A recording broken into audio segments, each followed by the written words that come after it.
अस्सलाम वालेकुम once again. जिन लोगों ने अभी अभी ज्वाइन किया है सब लोगों को फिर से सलाम कहता हूं जी। और आप सब लोगों को वेलकम करता हूं। 8:06 हो चुके हैं, हमने 8:05 पे अपनी क्लास स्टार्ट करनी थी। सो आप सब लोगों को वेलकम कहता हूं जी आज की इस ओरिएंटेशन क्लास में। आप इसे एक डेमो क्लास भी कह सकते हैं, आप इसे एक ओरिएंटेशन क्लास भी कह सकते हैं। मैं आप लोगों के साथ स्क्रीन शेयर करता हूँ, देन फिर हम लोग मूव करेंगे अपनी स्लाइड्स पे। स्लाइड्स के साथ साथ आपको चीज़ें बताऊंगा तो आप लोगों की समझने के लिए थोड़ी आपको आसानी होगी। अच्छा, एक चीज़ और आप लोगों को बताता चलूँ, अभी आपको स्क्रीन नज़र आ रही होगी, आप लोगों के साथ शेयर हो चुकी है। एक तो ये कि जब आपको आवाज़ में कोई इशू हो, ठीक है, ऑडियो में या स्क्रीन शेयरिंग में कोई इशू हो, तो काइंडली इस चैट बॉक्स का आपने यूज़ करना है। ये अभी आपको जो स्क्रीन पे नज़र आ रहा है ना, ऐसे ही आप लोगों की तरफ भी होगा, ठीक है। तो आपने ऐसे चैट बॉक्स पे क्लिक करना है और यहाँ पे आपने वो जो भी आपका इशू होगा वो आपने लिख के बता देना है। सेकेंडली, कोर्स के दौरान यानी कि अभी जब मैंने पढ़ाना शुरू करना है आपको ओरिएंटेशन क्लास में, इस पूरे सेशन में, जिस वक्त आपको लगे कि कोई सवाल यहाँ पर पूछना चाहिए, तो आप लोगों ने उस वक्त उस सवाल को इस जगह इस मैसेज बॉक्स में लिख देना है, ठीक है। हमारी इस आज के सेशन में आप ओरल क्वेश्चंस भी कर सकते हैं और हम लोग इंशाल्लाह वन टू वन कम्युनिकेट करेंगे। मैं पहले बात अपनी कंप्लीट कर लूंगा, देन आपके क्वेश्चन आंसर का टाइम होगा, ठीक है। आप लोग जैसे मर्जी चाहें ओरली क्वेश्चंस मुझसे पूछ सकते हैं, मैं इंशाल्लाह तमाम तर सवालात का जवाब दूंगा। जब तक आपके सवालात खत्म नहीं होंगे तब तक ये सेशन चलता रहेगा। लेकिन इस दौरान अभी जब मैं बात कर रहा हूँ तो बाय डिफॉल्ट आप सब लोगों का माइक म्यूट होगा। उसकी वजह यह है कि अगर किसी का माइक ओपन रह जाए तो फिर पूरी क्लास को डिस्टरबेंस होती है। तो उसके लिए माजरत कि अगर आप लोगों को बुरा लगे कि आपके माइक्स जो हैं वो म्यूट है, तो उसके लिए मैं पहले से माजरत करता हूँ। बट फिर भी आप लोगों का सवाल कोई हो सकता है दरमियान में जो आपको लगे कि मुझे क्लास के एंड तक भूल जाएगा, ये सवाल मुझे अभी पूछ लेना चाहिए, तो वो आप यहाँ पे लिख के पूछ सकते हैं। ये बस छोटी सी एक बात थी जो मैंने आपको स्टार्ट पे करनी थी। अब हम इंशाल्लाह हमारे आज के टॉपिक पे मूव करते हैं।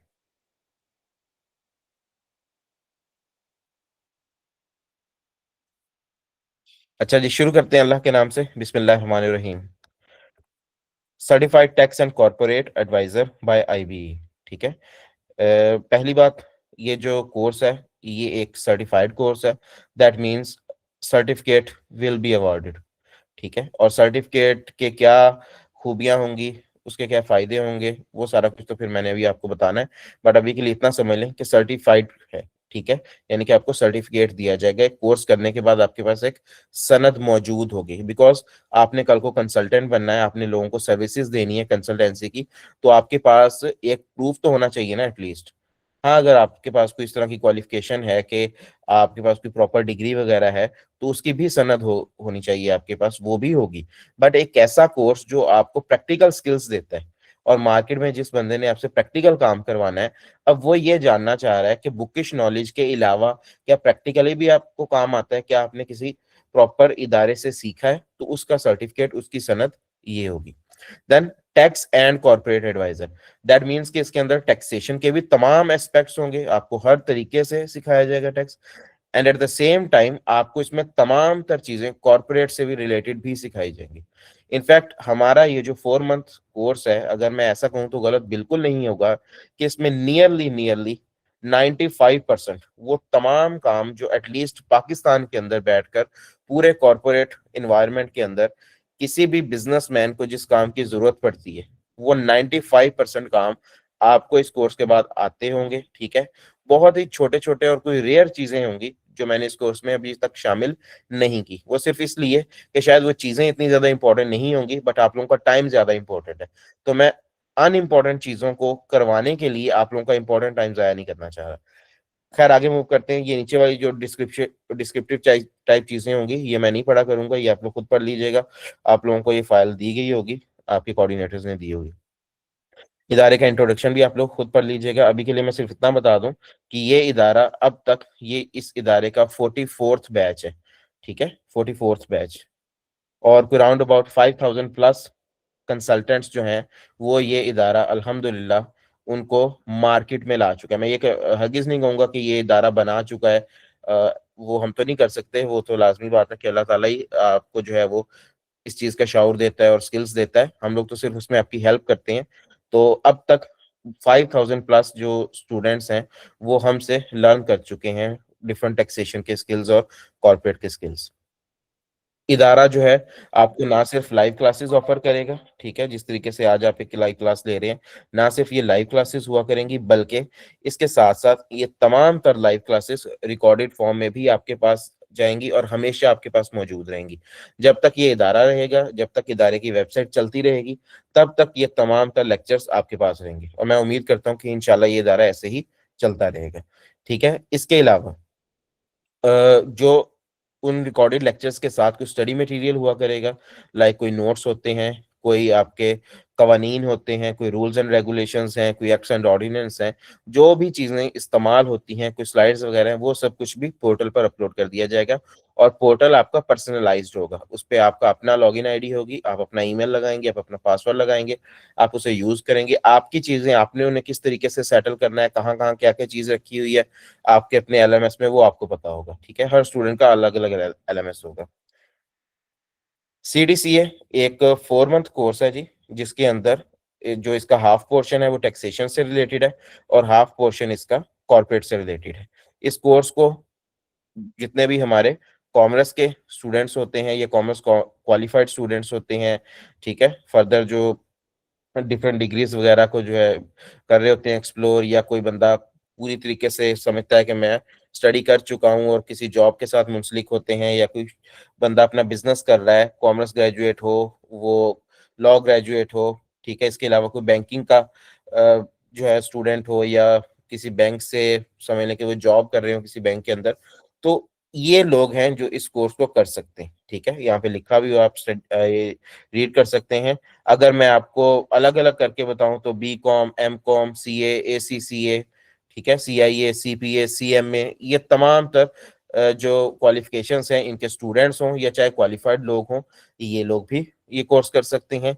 इसके अलावा लॉयर्स ये कोर्स कर सकते हैं, चाहे लॉ के स्टूडेंट हों, चाहे खुद लॉयर्स हों, सिविल क्रिमिनल में काम कर रहे हो, अब टैक्सेशन और कॉर्पोरेट की तरफ आना चाह रहे हो। इसके अलावा चाहे ऑडिटर्स हों, वो भी ये कोर्स कर सकते हैं। ऑलरेडी अगर वो ऑडिट की कंसल्टेंसी देते हैं, ऑडिट का काम करते हो, एडवाइजरी का काम करते हो, और अब जो है वो टैक्स एंड कॉर्पोरेट में आना चाह रहे हो, वो भी ये स्किल सीख सकते हैं। इसके अलावा बिजनेसमैन जो अपना काम किसी और से करवाते हो या पहले से करवा रहे हो, बट वो उसके ऊपर एक चेक एंड बैलेंस रखना चाह रहे हो कि हमारा काम ठीक से हो रहा है या नहीं हो रहा है, या हमारे काम के लिए जो हमसे फी चार्ज की जा रही है, जो हमारे कंसल्टेंट हमसे ले रहे हैं या जो वकला हमसे ले रहे हैं, क्या वो फीस वाकया ही मुनासिब है या नहीं है, क्या हमारा काम इस लेवल का होता है कि हम उसके लिए इतनी फीस पे करें। या जब हमें डराया धमकाया जाता है हमारे ही अपने कंसल्टेंट्स की तरफ से कि सर ये हो जाएगा, ये नोटिस आ गया है, इससे तो आपका सारा बिजनेस तबाह हो जाएगा, बिजनेस बंद हो जाएगा, बैंक अकाउंट बंद हो जाएंगे, ऑफिस बंद हो जाएगा, क्या वो सारी बातें रियल हैं या सिर्फ हमें डराने के लिए होती हैं। कैसे हम अपने अंदर वो कॉन्फिडेंस पैदा करें कि हम अपने कंसल्टेंट की बात को सुनकर फिर उसके ऊपर एक रियलिटी चेक लगा सकें और उसको खुद चेक कर सकें क्या वाकई ही ऐसा है या नहीं है। काम भले हम कंसल्टेंट से ही करवाते हैं, बिकॉज हम बिजनेसमैन है, हमने तो अपना काम करना है ना। तो जो ये टैक्स वगैरह के काम है वो चाहे हमारा कंसल्टेंट ही करे, बट हम लोग उसको पता तो कर सकें कि वो काम कर क्या रहा है, तो वो लोग भी हमारा ये कोर्स ज्वाइन कर सकते हैं। And at last I would suggest कि चाहे कोई आर्ट्स का बंदा हो, चाहे कोई साइंसेस का बंदा हो, वो लोग भी ये कोर्स कर सकते हैं, बिकॉज मैं इस कोर्स के अंदर आप लोगों को बेसिक से लेके बिल्कुल बिगनर लेवल से लेकर इंशाल्लाह एडवांस और एक्सपर्ट लेवल तक तमाम तर चीजें सिखाऊंगा और बहुत ही आसान करके सिखाऊंगा। प्रोफाइल के तरफ मैं बाद में आता हूँ जी। कोर्स ड्यूरेशन 4 मंथ्स होगी, ठीक है, 4 से 5 महीने तक ये कोर्स जाता है। टोटल इसके अंदर लेक्चर जो हैं होंगे वो अप्रोक्सीमेटली 60 होंगे।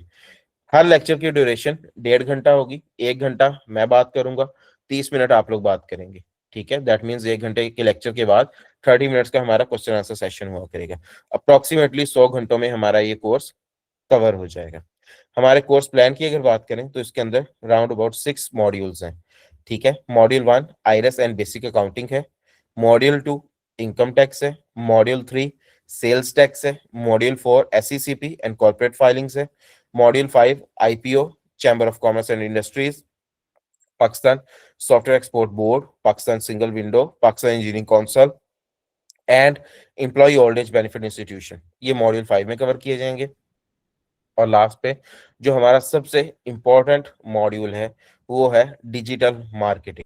ठीक है, जो इस पूरे के पूरे प्लान की जो चाबी है ना वो मॉड्यूल 6 डिजिटल मार्केटिंग है। मैं बिल्कुल भी डिजिटल मार्केटिंग का एक्सपर्ट नहीं हूँ। आप लोग शायद ये सोच भी रहे होंगे कि एक बंदा जो टैक्सेशन को लीड कर रहा है, जो टैक्स सिखा रहा है, जो कॉर्पोरेट सिखा रहा है, उसका डिजिटल मार्केटिंग के साथ क्या ताल्लुक है। या शायद हो सकता है कोई और बंदा होगा जो ये लास्ट में मॉड्यूल 6 में आ जाएगा, वो सिखाएगा। नहीं, मैं जिस तरीके से खुद डिजिटल मार्केटिंग को समझता हूँ, जिस तरीके से खुद यूज करता हूँ, मैं उसी तरीके से सिखाऊंगा, और इसी में 100% इसकी प्रैक्टिकल इंप्लीमेंटेशन आपको नजर आएगी। बजाय ये कि एक एक्सपर्ट की बातें सुनने से, आप बेहतर है आप मुझसे सुने कि मैं एक बिजनेसमैन या मैं एक टैक्स कंसल्टेंट होने के साथ साथ अगर डिजिटल मार्केटिंग को अपने फायदे के लिए यूज कर रहा हूं, तो जब कल को आप मेरी तरह टैक्स कंसल्टेंट बनेंगे तो आप उसे किस तरीके से यूज कर सकते हैं। Simple is that. मैं इस हद तक आपको, और इंशाल्लाह बेहतरीन हद तक सिखाऊंगा। यहाँ पर एक दफा मैं रुकूंगा, और आप में से कुछ लोग होंगे जो इस टाइम सोच रहे होंगे कि जी हमें तो बताया गया था कि कोर्स जो है वो 1 से 1.5 महीने का है, या शायद 1 मंथ कोर्स है और उसमें इनकम टैक्स सिखाया जाएगा। बट यहाँ पर जो है ये 4 महीने का कोर्स बताया जा रहा है। तो ये क्या चीज़ है? ठीक है, बेसिकली आज के इस ओरिएंटेशन क्लास में, और पहले भी जो ओरिएंटेशन क्लासेस होती हैं उनमें ऐसा ही होता है कि दो तरीके से लोग पार्टिसिपेट कर चुके होते हैं। इवन दैट दो तरीके से क्या, कई तरीके से लोग पार्टिसिपेट कर रहे होते हैं। मीन कुछ लोग ऐसे होते हैं जो इन 6 मॉड्यूल्स में से सिर्फ पहले 2 मॉड्यूल्स करना चाहते हैं, जिसमें आयरस एंड बेसिक अकाउंटिंग और इनकम टैक्स आता है। बिकॉज इनकम टैक्स का काम काफी ज्यादा होता है। ठीक है, किसी भी जगह पर आप चले जाएं, छोटे से छोटे गांव में भी चले जाओगे, तो आपको इनकम टैक्स का क्लाइंट तो मिल ही जाएगा। कोई फाइलर होने के लिए आ रहा है, कोई टीचर्स हैं वहां पे, गवर्नमेंट के सरकारी टीचर्स हैं, तो वो अपनी गोशवारे जमा करवा रहे हैं। कोई और जो है वो वहां पे कोई पुलिस वाले हैं, कोई ज्यादातर सैलरीड इंडिविजुअल्स होते हैं जो अपना ये गोशवारा करवाते हैं। फिर इसके अलावा फार्मर्स हैं, वो कोई जमीन बेच रहे हैं, कोई खरीद रहे हैं, उसके लिए टैक्स से बचने के लिए जो है वो फाइलर्स वगैरह बनते हैं। तो इनकम टैक्स का काम बहुत ज्यादा होता है। इसलिए ज्यादातर लोग, उन्हें पता ही ये होता है कि भाई इनकम टैक्स के बारे में हम सुनते रहते हैं, इनकम टैक्स के लोग रिटर्न करवाते हैं, इनकम टैक्स के गोशवारे होते हैं, इनकम टैक्स में लोग फाइलर होते हैं, तो हमें भी ये सीखना है। इसलिए ज्यादातर हमारे पास जो स्टूडेंट आते हैं ना, वो यही सुन के आते हैं कि भाई हमने इनकम टैक्स का कोर्स करना है। तो ओवरऑल कोर्स तो ये 6 मॉड्यूल्स का है, लेकिन लोगों की जो परसेप्शन और लोगों के शौक को देखते हुए हमने इनकम टैक्स को अलग कर दिया इसमें से। ठीक है, और अलग से एक सेपरेट कोर्स भी बना दिया है, जो हकीकत में इसके सिवा कुछ भी नहीं है कि वो इस 4 मंथ कोर्स के पहले 2 मॉड्यूल्स हैं। ठीक है, वो कोई बिल्कुल अलग से कोई खास चीज नहीं है। ये देखें, उसके लिए अलग से स्लाइड्स भी बना दी गई हैं उसी हिसाब से, ताकि आप लोगों को नजर आए कि हाँ हाँ ये एक अलग कोर्स है। Certified income tax advisor by B. ठीक है, इसके अगर आप बात करेंगे ड्यूरेशन की, तो 4 से 6 हफ्ते इसकी ड्यूरेशन है, 4 to 6 वीक्स। और इसमें टोटल आपके 12 से 15 लेक्चर्स होंगे। देन अगेन लेक्चर ड्यूरेशन वही होगी, और अप्रोक्सीमेटली 20 घंटों में ये कोर्स कवर कर दिया जाएगा। इसमें इनकम टैक्स होगा, और इनकम टैक्स की अगर मैं ब्रेकअप्स की आपको बात करूं, तो उसको फिर मैंने उसके ब्रेकअप्स करके कोई राउंड अबाउट ये 4 से 5 मॉड्यूल्स में कवर कर दिए। जिसमें first module IRIS and basic accounting, वही आ गया जो एज यूजुअल होता है। ये बेसिक अकाउंटिंग क्या चीज है जी, इसके बारे में हम क्यों पढ़ रहे हैं, उसकी वजह मेरे से ज्यादा शायद आप लोगों ने महसूस कर भी लिया होगा, क्योंकि आप में से ज्यादातर लोग इस टाइम लॉयर्स या एडवोकेट्स होंगे। आप लोगों ने ये बात फील की होगी कि शायद अकाउंटिंग आप लोगों ने अपने पूरी 5 साल तालीम में कहीं नहीं पढ़ी होगी। ठीक है, लॉ में, एलएलबी में। सो टैक्सेशन में अगर आप आते हो तो ये हिसाब किताब तो है। इनफैक्ट पैसा जहां पर भी आएगा, टैक्स क्या है, बेसिकली पैसे की बात हो रही है ना, तो पैसा जहां कहीं भी आएगा, फाइनेंस जहां कहीं भी आएगा, हिसाब किताब तो करना होगा। और हिसाब किताब का नाम है अकाउंटिंग। इसलिए अकाउंटिंग का नॉलेज होना मस्ट है टैक्सेशन को समझने के लिए। चाहे कोई अकाउंटेंट है पहले से, या चाहे कोई लॉयर है, मैंने तो बेसिक अकाउंटिंग थोड़ी सी सिखानी ही है। बट मैक्सिमम एक आधा लेक्चर इसमें लगता है, इससे ज्यादा नहीं, और सबको समझ आता है कि अकाउंटिंग चीज क्या है। और इसी के साथ साथ आप में से जो अकाउंटेंट्स हैं, उन्होंने लॉ बहुत कम पढ़ा होता है। अब एक वकील साहब हैं, जिन्हों जितना लॉ एक वकील साहब ने पढ़ा हुआ है, जितना लिटिगेशन से वो वाकिफ है, एक अकाउंटेंट इतना ज्यादा नहीं जानता। बट हमारे इस कोर्स में इंशाल्लाह एक अकाउंटेंट को लॉयर के बराबर कर दिया जाएगा लिटिगेशन में। ठीक है, सिर्फ टैक्स एंड कॉर्पोरेट की हद तक। मैं ये नहीं कह रहा कि एक अकाउंटेंट जो है वो जाके सिविल क्रिमिनल के केसेस लड़ना शुरू कर देंगे, बट टैक्सेशन की हद तक, कॉर्पोरेट की हद तक, बिजनेस वर्ल्ड की हद तक इंशाल्लाह एक अकाउंटेंट वो तमाम कवानीन जानते होंगे जो एक लॉयर जानता है। और इसी तरीके से जो लॉयर हैं, जब कॉम्प्लाइंसेस की बात आएगी, वो कॉम्प्लाइंसेस जो पेपर वर्क है, जो आपका लैपटॉप पे करने वाला काम है, जो आपने पोर्टल्स पे करना है, जो आपने फाइलिंग का काम करना है, लिखने वाला काम जो है आपका, ठीक है, पंचिंग वाला जो काम है आपका, वो सारा काम होना है हिसाब किताब से। तो हिसाब किताब का जितना भी काम है, ऑफ कोर्स अब लॉयर अगर ये कोर्स करने आए हैं तो उन्होंने वो हिसाब किताब का काम तो करना ही करना है। सो इंशाल्लाह लॉयर्स को भी हिसाब किताब की हद तक अकाउंटेंट्स के बराबर कर दिया जाएगा। तो आफ्टर दिस कोर्स दोनों जो हमारे एक्सट्रीम पॉइंट्स हैं वो इंशाल्लाह मिल जाएंगे, बराबर हो जाएंगे। अच्छा, इसके अगर ब्रेकअप्स की बात करें तो इसके अंदर इनकम टैक्स ऑर्डिनेंस आपको पूरी तरीके से पढ़ाया जाएगा। रिटर्न फाइलिंग एक बहुत ही बेसिक जो है इसका कंपोनेंट होता है। इनकम टैक्स की बात करें तो रिटर्न्स जो है इंतहाई बेसिक कंपोनेंट होता है, ठीक है। बट ये पूरी तरीके से यही इनकम टैक्स नहीं है, इसमें और बहुत सारी चीजें हैं, ठीक है। रिटर्न फाइलिंग में जब हमारी कॉम्प्लाइंसेस ठीक से नहीं होती, उसमें अगर कोई गलतियां हो या अगर कोई कॉम्प्लाइंस कर ही ना रहा हो, तो डेफिनेटली एफबीआर की तरफ से एतराजात आते हैं जिन्हें नोटिस कहा जाता है, ठीक है। तो नोटिस एक बहुत ही इंपॉर्टेंट सेकंड कंपोनेंट होता है इनकम टैक्स का। और फिर उन नोटिस को सॉर्ट आउट करना, उनके रिप्लाईज तैयार करना, उसकी लीगल ड्राफ्टिंग वगैरह, ये भी एक बहुत ही इंपॉर्टेंट कंपोनेंट है, जो देन फिर कंसल्टेंट का काम आ जाता है। फिर अगर उन नोटिस से जो एफबीआर है, यानी एफबीआर एतराज करता है नोटिस के जरिए, आप उसका रिप्लाई करके एफबीआर को सेटिस्फाई करने की कोशिश करते हैं। अगर एफबीआर फिर भी सेटिस्फाई नहीं होता तो फिर एफबीआर आपके खिलाफ ऑर्डर पास कर देता है, ठीक है, और सख्ती से कह देता है कि ये चीज अब होनी ही होनी है। पर अगर आप फिर भी वो चीज नहीं करना चाह रहे, लाइक एफबीआई ने आपके ऊपर 4 लाख का जुर्माना लगा दिया आपके क्लाइंट पे, अब आपका क्लाइंट नहीं देना चाह रहा पैसे, तो फिर क्या आपके पास है, फिर आप आएंगे लिटिगेशन की तरफ, फिर आप अपील फाइल करेंगे। बट ये नहीं कि सीधा हाई कोर्ट, सुप्रीम कोर्ट में या सिविल कोर्ट्स में जाके अपील होगी, नहीं, इसके लिए अलग से फॉर्म्स बने हुए हैं, वहां पर जाके अपील फाइल करते हैं आप। तो ये लिटिगेशन जो है ये भी बहुत ही एक इम्पॉर्टेंट कंपोनेंट होता है इनकम टैक्स का। ये सारी की सारी चीजें आपको इस कोर्स में सिखाई जाएंगी। और लास्ट पे डिजिटल मार्केटिंग जो है वो इस कोर्स में भी शामिल किया गया है। इसकी वजह ये है कि अगर आप इनकम टैक्स की सर्विसेज भी सीख रहे हैं तो फिर भी डिजिटल मार्केटिंग की तो आपको भी जरूरत पड़ेगी ही पड़ेगी। तो ये भी इसके अंदर कवर होता है। होता ये है जी बेसिकली कि जब 4 मंथ कोर्स आपका चल रहा होगा तो यहाँ पे, ठीक है, 4 मंथ कोर्स जब आपका चल रहा होगा तो जब हमारी पहली क्लास स्टार्ट होगी, तो पहली क्लास स्टार्ट होगी आपकी ये इनकम टैक्स से। 1 से 1.5 महीने में जब इनकम टैक्स कंप्लीट हो जाएगा तो 4 मंथ में भी इनकम टैक्स वाले ही बैठे होंगे, ये पढ़ रहे होंगे, और जो 1 मंथ वाले हैं वो भी इनकम टैक्स के होंगे। तो पहला 1 से 1.5 महीना सबका इकट्ठा ही चलेगा। 1 से 1.5 महीने के बाद जब इनकम टैक्स के मॉड्यूल्स कंप्लीट हो जाएंगे तो 1 मंथ वालों को उनका सर्टिफिकेट दे दिया जाएगा, उनका कोर्स कंप्लीट हो जाएगा। और जो 4 मंथ कोर्स वाले स्टूडेंट्स होंगे वो इस चीज को वैसे ही कंटिन्यू रखेंगे और मॉड्यूल 3 सेल्स टैक्स पे मूव कर जाएंगे, ठीक है। और यहीं से मैं अगली बात भी बताता चलूं आपको। जैसे मैंने स्टार्टिंग में कहा कि कोर्स में डिफरेंट तरह के लोग आ रहे होते हैं, जिनकी डिफरेंट तरह की उनके अपने कोशिश होती है। कोई सिर्फ इनकम टैक्स करना चाह रहा है, कोई पूरा कोर्स करना चाह रहा है।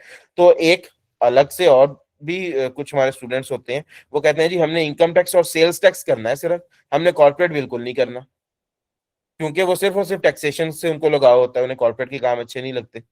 इसी तरीके से कुछ ऐसे स्टूडेंट्स आते हैं, इनफैक्ट बहुत सारे ऐसे स्टूडेंट्स आते हैं जो कहते हैं कि सर लास्ट टाइम हमने आपसे इनकम टैक्स सेल्स टैक्स तो कर लिया था, अब हम कॉर्पोरेट का भी करना चाह रहे हैं, तो वो सिर्फ कॉर्पोरेट के मॉड्यूल्स लेना चाह रहे होते हैं। तो हर शख्स कोई भी मॉड्यूल ले सकता है, इनफैक्ट कोई एक मॉड्यूल भी आप स्टडी करना चाहें तो वो भी आप स्टडी कर सकते हैं। ये तो एक पूरी टाइमलाइन है, ये जो 4 मंथ कोर्स है ये एक टाइमलाइन है जिसके ऊपर अलग अलग जो है वो पोर्शंस हैं उसके। पहला एक पोर्शन शुरू हो जाएगा इनकम टैक्स का, देन सेल्स टैक्स, और उसके बाद देन कॉर्पोरेट के सारे मॉड्यूल्स, और लास्ट पे डिजिटल मार्केटिंग। तो उस टाइमलाइन को आप कहीं से भी ज्वाइन कर सकते हैं जहां से आपको उसकी जरूरत हो, जहां पे आपको सूट करे, ठीक है। क्योंकि ये अलग अलग मॉड्यूल्स हैं, ये अलग अलग क्लासेस हैं, तो इसकी जो चीजें हैं वो आपस में इंटरलिंक्ड नहीं है। इनफैक्ट बहुत सारे ऐसे भी इदारे हैं जो जब चीजों को सिखाते हैं तो इस तरीके से सिखाते हैं कि वो चीजों को आपस में इंटरलिंक्ड कर दिया जाता है, सिर्फ इस वजह से ताकि स्टूडेंट्स जो हैं वो बाउंड होके रह जाएं कि अब वो फलां चीज जो है वो तब तक समझ नहीं आएगी जब तक मतलब कि लेक्चर 5 तब तक समझ नहीं आएगा जब तक हम लेक्चर 10 ना ले लें। आपने इवन दैट के जब आप स्कूल में पढ़ रहे होंगे, जब आप कॉलेज में पढ़ रहे होंगे, तो वहां पर भी आपने कुछ बुक्स में ये चीजें देखी होंगी। वहां पे आपको बाउंड तो कोई नहीं करने वाला होता, बट उन किताबों का जो अरेंजमेंट ही इस तरीके से बनाई गई होती है कि जी फलां चीज लेक्चर नंबर 10 में जाके आएगी, या क्लास नंबर 10 में, या चैप्टर नंबर 10 में जाके आएगी, फिर हमें समझ आएगा चैप्टर नंबर 5 में ये वाली लाइन क्यों लिखी हुई है। बट अल्हम्दुलिल्लाह मैंने बहुत ज्यादा मेहनत करने के बाद अपने इस कोर्स को इस तरीके से डिजाइन किया है कि इंशाल्लाह इसका हर एक लेक्चर जो है वो अलग अलग होगा। एक लेक्चर आप लेंगे तो उसका ये मतलब हरगिज नहीं होगा कि उसके बाद आपका कोई दूसरा लेक्चर जो है वो जब तक आप ले नहीं लेते तब तक आपको चीज की समझ नहीं आएगी।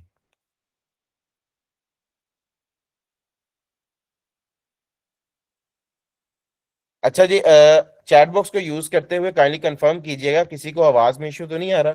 मुझे एक मैसेज रिसीव हुआ है कि आवाज में थोड़ा सा इशू आ रहा है। Kindly please, anyone please volunteer yourself to write a message.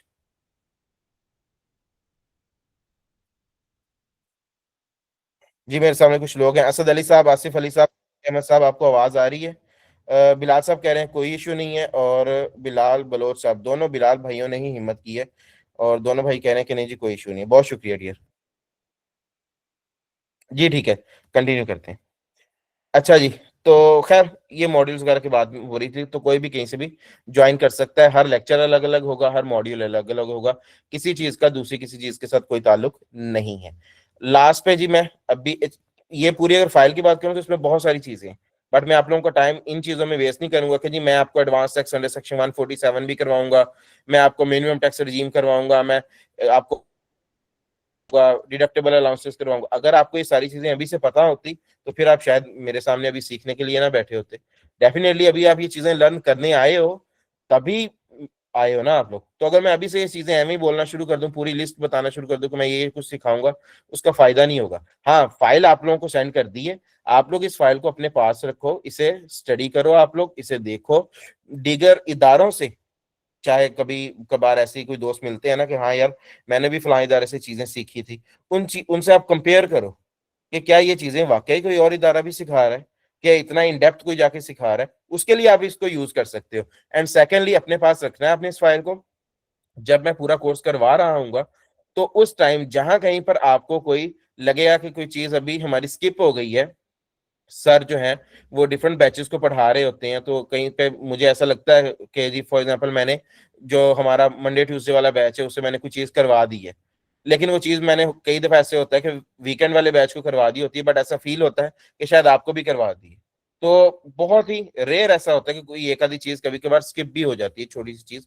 तो ये फाइल आपके पास मौजूद होगी। इनफैक्ट मेरे कोऑर्डिनेटर्स भी इस चीज को साथ साथ रेगुलेट कर रहे होते हैं कि कोई चीज मिस ना हो जाए, और अगर कहीं पे आपको लगे कि कोई चीज मिस हो गई है हमारी इस फाइल के अलावा, ये पूरा आपका सिलेबस है ठीक है पूरे 4 मंथ कोर्स का, कि कोई चीज जो है वो हमारी मिस होगी तो आप मुझे फौरन वहां पे पॉइंट आउट कर सकते हैं कि सर ये चीज स्किप हो गई है, काइंडली अगर आपको नहीं पता चला तो आप इसे दोबारा से पढ़ा दें। तो मैं बिल्कुल हाजिर हूँ, और जब तक आप लोग तमाम तर चीजें सीख नहीं लेंगे तब तक ये कोर्स चलता रहेगा, ठीक है। और इसमें कोई फिक्स 4 से 5 महीने नहीं है, ठीक है। हाँ, एक फॉर्मल टाइम रखा जरूर गया हुआ है, लेकिन जब तक आप लोग सेटिस्फाई नहीं होते तब तक वो 4 से 5 महीने कभी खत्म नहीं होंगे। मेरी तरफ से तो वो मैं 4 से 5 महीने में कोर्स तक पहुंच जाऊंगा, बट आप लोग जब तक सेटिस्फाई नहीं होंगे तब तक मैं आप लोगों के समझ लें अवेलेबल रहूंगा। सो मैं ये कह रहा था कि मैं इस पे इतना लंबा चौड़ा टाइम जाया नहीं करूंगा। मैं थोड़ी सी एक इंपॉर्टेंट चीज है जो आपको बताना चाहूंगा, मैं आपको उस तरफ लेके चलता हूँ। अच्छा जी, एक लास्ट पे चीज क्या आई थी मेरे पास, मैंने भी देखी है, क्या आपको बताना चाहूँ, नहीं नहीं। अच्छा एक चीज, जैसे कि आपको पता ही है, बार बार मैं पहले ही बता चुका हूँ कि ये सारा कुछ प्रैक्टिकल है, ठीक है। बुकिश नॉलेज इसमें बहुत कम होगा, टोटली प्रैक्टिकल होगा। बट मेरा पढ़ाने का तरीकाकार ये होता है डियर ऑल, कि मैं बेंचमार्क करता हूँ कानून को, ठीक है, और कानून का साथ रखता हूँ, और बल्कि कानून से भी ज्यादा मैं बेंचमार्क करता हूँ हमारे जो ऑनलाइन पोर्टल्स हैं उनको। अब इस बात को प्रैक्टिकली कैसे समझना है आपने, मैं आपको बताता हूँ। मिसाल के तौर पे अभी आपके सामने ये एक पोर्टल है आइरस, ठीक है। आइरस बेसिकली वो सॉफ्टवेयर है एफबीआर का, जिसके ऊपर तमाम जो है वो अपने टैक्स के जो है फाइलिंग करते हैं, टैक्स की कॉम्प्लाइंसेस करते हैं। यानी इनकम टैक्स का, सेल्स टैक्स का कोई भी काम होना तो वो इस सॉफ्टवेयर के तहत होता है, ठीक है। इस सॉफ्टवेयर पे हर बंदे का अलग अलग अकाउंट होता है, जैसे ये मेरे क्लाइंट है मोहम्मद सलीम शाह साहब, तो ये उनका अकाउंट है। अच्छा, अब मैंने आपको ये अगर पूरा पोर्टल पढ़ाना है, ये पोर्टल बना कैसे है? ये पोर्टल बना है इनकम टैक्स ऑर्डिनेंस, ठीक है। इनकम टैक्स ऑर्डिनेंस 2001 एक कानून है, फिर इनकम टैक्स रूल्स 2002 एक कानून है, फिर सेल टैक्स एक्ट 1990 एक कानून है, फिर सेल टैक्स रूल्स 2006 ये भी एक कानून है, और इस तरीके के कुछ और भी कवानीन है। इन सारे कवानीन को मिलाएं तो ये पोर्टल आइरस बन जाता है। बट क्या मैं आपको वो सारी किताबें पढ़ाऊं? या ज्यादा बेहतर क्या है, ज्यादा बेहतर ये है कि अगर मैं पोर्टल को बेंचमार्क कर लूं, दैट मींस कि मैं आपको फॉर एग्जांपल गोशवारा करवाने लगा हूं और गोशवारे के अंदर है सैलरी। ठीक है, मिसाल के तौर पे ये मैं एक गोशवारा आपके सामने ओपन करता हूँ। अभी बिल्कुल भी आपने परेशान नहीं होना कि सर गोशवारा क्या है, सर टैक्स क्या है, सर पोर्टल क्या है, सर एफबीआर क्या है, सर आइरस क्या है। आई नो वेरी वेल कि ये बहुत सारे लोगों के लिए ये बहुत सारी टर्म्स जो है वो बिल्कुल न्यू है। आप लोगों के लिए जार्गन टर्म्स हैं ये। और मैं इस चीज से बिल्कुल भी बेखबर नहीं हूं कि मैं पढ़ाता जाऊं अपने जेन के मुताबिक। नहीं, मैं हमेशा स्टूडेंट के लेवल पर जाके पढ़ाता हूं और मुझे 100% पता है कि आप लोगों को इन चीजों का अभी नहीं पता है, मोस्ट ऑफ यू। तो इसलिए मैं सारा कुछ करवाऊंगा, अभी सिर्फ आपको एक थोड़ा सा प्रैक्टिकल इसका एक्सपोजर दे रहा हूँ। अच्छा जी, ये गोशवारा है। अब इस गोशवारे में ये पहली एक आइटम लिखा हुआ है सैलरी। लिखा ये गया है कि मोहम्मद सलीम शाह साहब कितनी तनख्वाह लेते हैं। पोर्टल ये पूछ रहा है वो कितनी तनख्वाह लेते हैं। अब पोर्टल में सैलरी की डेफिनेशन क्या है, पोर्टल किस चीज को सैलरी कहता है? ठीक है, सैलरी कई तरह की हो सकती है ना, तो पोर्टल किस चीज को सैलरी कहता है हमें ये पता होना चाहिए ना। अब ऐसा भी है कि एक बंदा है उसको डेली की दिहाड़ी मिलती है। ठीक है, हो सकता है कोई ऐसा कॉम्पिटेंट पर्सन हो उसको डेली की हो सकता है 10,000 रुपए दिहाड़ी भी मिलती हो। ठीक है, लेकिन मिलती उसको सैलरी है। अब उस बंदे की सालाना सैलरी हम यहाँ कैसे लिखेंगे? इसी तरीके से एक बंदा है, हो सकता है उसको सैलरी के साथ बोनस मिलता हो कोई टारगेट पूरा करने पे। कोई बंदा हो सकता है उसको कोई इंसेंटिव्स मिलते हो, कोई कमीशंस मिलते हो। ये सारा कुछ कैसे होगा? ठीक है, कोई ऐसे भी लोग कंपनीज हो सकती हैं जो छुट्टी करने पे सैलरी डिडक्ट करती हो। तो फिर हम लोग कैसे सैलरी का हिसाब किताब लगाएंगे? ये सारा कुछ हमें कौन सिखाएगा? हमें यहाँ पे सैलरी पर जब आएंगे तो हमें कोई ना कोई एक जाब्ता चाहिए, एक लीगल पाथवे चाहिए, हमें कोई रास्ता चाहिए। वो रास्ता हमें कहाँ से मिलेगा? जब हम सैलरी पे आएंगे। मैं आपको क्या कहूंगा, मैं आपको कहूंगा कि डियर आर, आज हमारा टॉपिक है सैलरी का फॉर एग्जाम्पल, और हम मूव कर जाएंगे इनकम टैक्स ऑर्डिनेंस पे। मिसाल के तौर पे ये इनकम टैक्स ऑर्डिनेंस था। ठीक है, हम यहाँ पे सर्च करेंगे कंट्रोल+F। ठीक है, सेक्शन 12 सैलरी। सेक्शंस आप लोगों को भी याद हो जाएंगे जुबानी, उसके लिए आप लोग बेफिक्र रहे।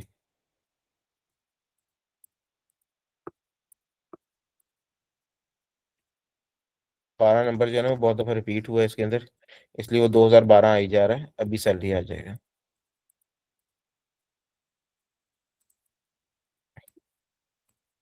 ये ले सैलरी आ गई। अब यहाँ पे सैलरी के बारे में सारा कुछ लिखा हुआ है।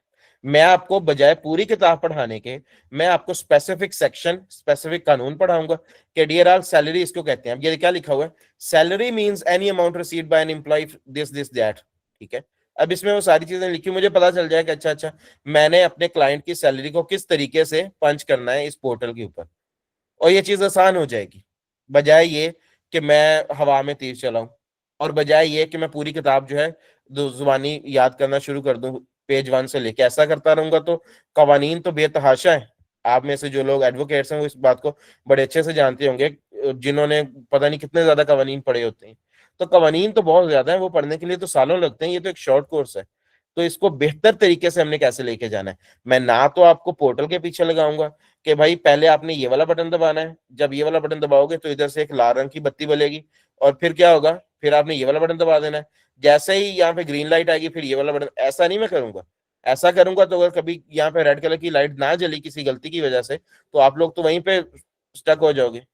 तो ना तो मैं आपको पोर्टल पे रट्टा लगवाऊंगा, ना मैं आपको कानून की किताब पे रट्टा लगवाऊंगा। मैं इन दोनों चीजों का ब्लेंड लेके चलूंगा। जहां पे पोर्टल में आप स्टक हुए, वहां पे आप इस कानून की किताब से मदद लोगे कि भाई हमें आगे का रास्ता नहीं मिल रहा।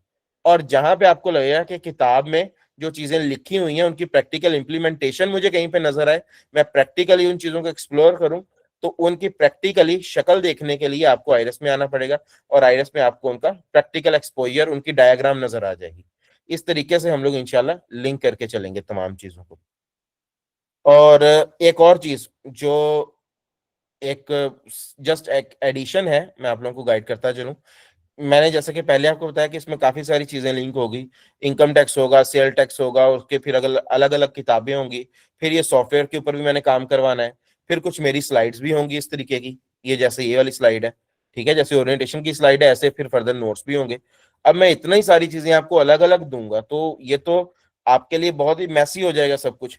कभी आप इधर से एक स्लाइड पढ़ोगे, फिर जल्दी से गए इनकम टैक्स ऑर्डिनेंस ढूंढा, उसमें कानून पढ़ा, फिर आईरस पे आए, फिर इधर गए, इस तरह से तो आप लोग थोड़ा सा थक जाओगे। इसकी थोड़ा सा मैंने आसान काम कर दिया हुआ। क्या कर दिया हुआ? मिसाल के तौर पे ये मैं आपको एक अपने सेशन के नोट्स दिखा देता हूँ। अब ये देख रहे हैं आप लोग, ये मिसाल के तौर पे एक क्लास है, ठीक है। अब इसके अंदर ये नोट्स है।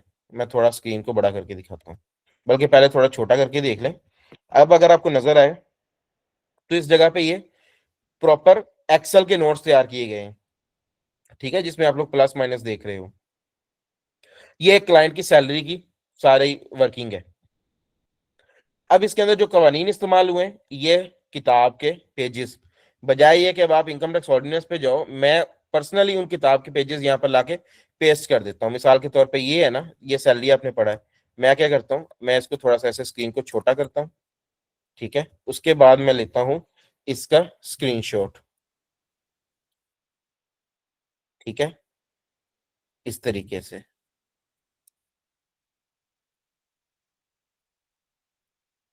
और जाता हूँ नोट्स में, और आप लोगों के लिए यहाँ पर पेस्ट कर देता हूँ। देखें, अब आप जब आएंगे तो आपको एक अपना रिकॉर्डिंग लेक्चर तो देखना पड़ेगा, लेकिन नोट्स के लिए आपको इधर उधर नहीं भटकना पड़ेगा, किताबें नहीं डाउनलोड करनी पड़ेंगी। जो आपके लिए जरूरी नोट्स होंगे, ये इधर प्रैक्टिकल आपको उसकी कैलकुलेशंस नजर आ रही हैं, ये आपको टैक्स के रेट्स नजर आ रहे हैं, ये आपको किताब के पेजेस भी इधर आपको नजर आ जाएंगे, ठीक है। उस बुक के लिहाज, उस लेक्चर के लिहाज से, फॉर एग्जांपल आप लेक्चर 5 पे चले जाते हैं, अब ये देखें इनकम फ्रॉम प्रॉपर्टी चल रहा है, नीचे उस किताब के सफ़े आ रहे हैं, ठीक है। आगे चले जाएंगे, लेक्चर 6 में चले जाएंगे, उसका अपना हिसाब किताब होगा। तो आपके सारे लेक्चर्स, सारा स्टडी मटेरियल भी, और इवन दैट कि मैं एक्सेल की जो सॉरी आईरस की जो स्क्रीन होती है, उसमें भी जो इंपॉर्टेंट स्क्रीन्स होती हैं, मैं उसको भी ऐसे छोटा करके देन उसका भी स्क्रीनशॉट लेके अपलोड कर देता हूँ, ठीक है। अभी आप लोग देखेंगे, अब ये हमारे पास सैलरी से रिलेटेड स्क्रीन है, कोई मसला नहीं है।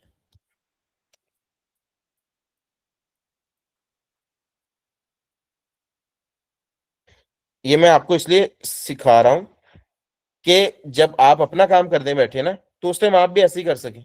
मेरी तरफ से तो होगा ही होगा, बट आप लोग अपने लिए भी अगर करना चाहें कभी, तो आप लोग इस तरीके से अपने नोट्स बना सकती हैं, और एक ही जगह पे ये आपके सेंट्रलाइज नोट्स बन जाएंगे। अब देखें क्या इसमें मुश्किल है, क्या आपको अलग अलग जगह पे जाने की जरूरत है? अब मैं आपको स्क्रीन बड़ी करके दिखाता हूँ, आपको सारी चीजें बहुत ही क्लियरली नजर आएंगी, ठीक है। और बड़ी कर देता हूँ। अब देखें टैक्स के रेट्स आपको नजर आ रहे हैं, ठीक है। ये सारी कैलकुलेशन आपको नजर आ रही है, जो कैलकुलेशन आपने यहाँ पर की है, उस कैलकुलेशन का फिर जो प्रैक्टिकल पंचिंग है, वो आपको यहाँ पे नजर आ रही है। ये आइरस है, ठीक है। जब आपको लगे कि भाई ये ज्यादा बड़ा हो गया, इसको आप छोटा कर लें, और यहाँ पर आपका किताब का वो पेज भी आ गया है, जिसको अगर आप पढ़ना चाहते हैं तो आप इसे ऐसे और बड़ा कर लें, और यहाँ पे किताब का वो पेज भी आप पढ़ सकते हैं अपना आराम से, ठीक है। और भी बड़ा करना चाहें तो आप और भी बड़ा कर सकते हैं, ऐसे इसको यहाँ से पकड़ा और बड़ा कर लिए, ठीक है। उसके बाद आप ऐसे, तो आपको अलग अलग जगहों पे मूव नहीं करना पड़ेगा इंशाल्लाह। इस तरीके से हम लोग इन चीज़ों को पढ़ेंगे, और आपको ऐसा लगेगा कि ये ऑनलाइन क्लास जो है, इसमें सारे का सारा इख्तियार आपके पास ही होगा। जब आप अपनी ऑनलाइन क्लास बैठ के देख रहे होंगे ना, तो आपको इधर उधर भी नहीं जाना पड़ेगा, और चीज़ें भी बहुत अच्छे से समझ आ जाएंगी। और एक और इसका फायदा पता क्या होगा आपको? जब आप यहाँ पे आएंगे ना इन एक्सेल की शीट्स में, मिसाल के तौर पे इधर आपने देखा क्लास 5, अब आपको रिकॉर्डेड जो वीडियोस हैं उनमें तो लिखा हुआ है सिर्फ क्लास 5 क्लास 6 ऐसे।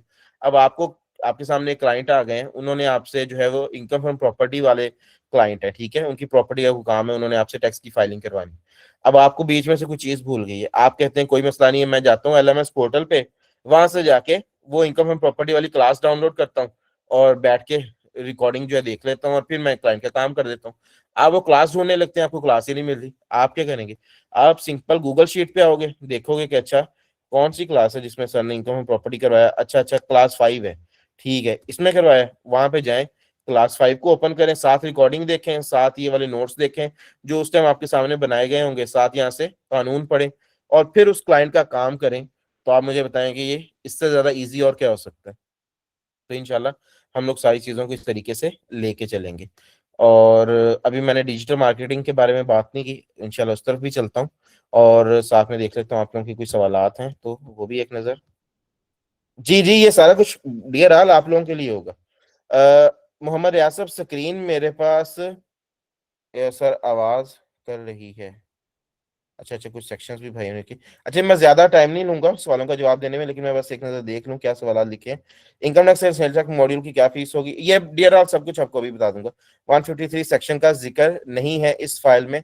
153 का डियर, 153 तो पूरी तरीके से आपको करवाया जाएगा, बेफिक्र है। और इसका फाइल में जिक्र भी होगा, मेरा नहीं ख्याल कि 153 का जिक्र ना हो। 153 होता है आपका tax deducted on payment against product services and execution of contract, क्यों यही वाला है? अच्छा जी, और सर सीए में जो टैक्स हमने, हाँ जी, तो ये आपको देखिए जिसका जुबानी मुझे इतना याद है, जो हर रिटर्न में तकरीबन करवाना पड़ता है, वो आपको मैं क्यों नहीं करवाऊंगा। सर सीए में जो टैक्स हमने ऑलरेडी पढ़ा हुआ है वही यूज होगा, उससे एडवांस्ड लेवल का पढ़ना पड़ेगा। मलिक फैसल साहब, मैं जो सीए की बुक है ना, मैं वही वाली सजेस्ट करता होता हूँ बच्चों को, जो लोग सीए से नहीं भी आते ना उन्हें भी। तो आपने जो सीए में पढ़ा हुआ है ना, वो इंशाल्लाह बहुत होगा, और जो मजीद आगे जरूरत होगी वो मैं पढ़ा देता होता हूँ। सर मैंने 8:20 पर ज्वाइन किया है, प्लीज रिपीट श्योरली। सनी भाई, आपसे बहुत माजरत करूंगा, लेकिन मैं नहीं करवा पाऊंगा इसको, दोबारा से रिपीट नहीं कर पाऊंगा। क्लास की रिकॉर्डिंग हो रही है, आप शुरू से देख लीजिएगा, कोई चीज आपकी मिस नहीं हुई। तो यही इंट्रोडक्टरी सी बातें। एससीसीपी भी करवाएंगे, मैं बिल्कुल एससीसीपी भी करवाऊंगा, आप लोगों के पास फाइल मौजूद है, उसमें आप देखें डियर। ये देखें, ये एससीसीपी भी सारे के सारे हैं, ठीक है। सारा कुछ मैं ही आप लोगों को करवाऊंगा। और ऐसे ही भाई अभी कह रहे थे कि इनकम टैक्स में जो है जी सेक्शन 153 नहीं लिखा हुआ यहाँ पे, तो मेरा ख्याल है कि 153 पॉसिबल नहीं है कि इसके अंदर ना लिखा हो। ये देखें डियर, बिलाल साहब, with holding of tax on payment for good services and contracts under section 153, ठीक है।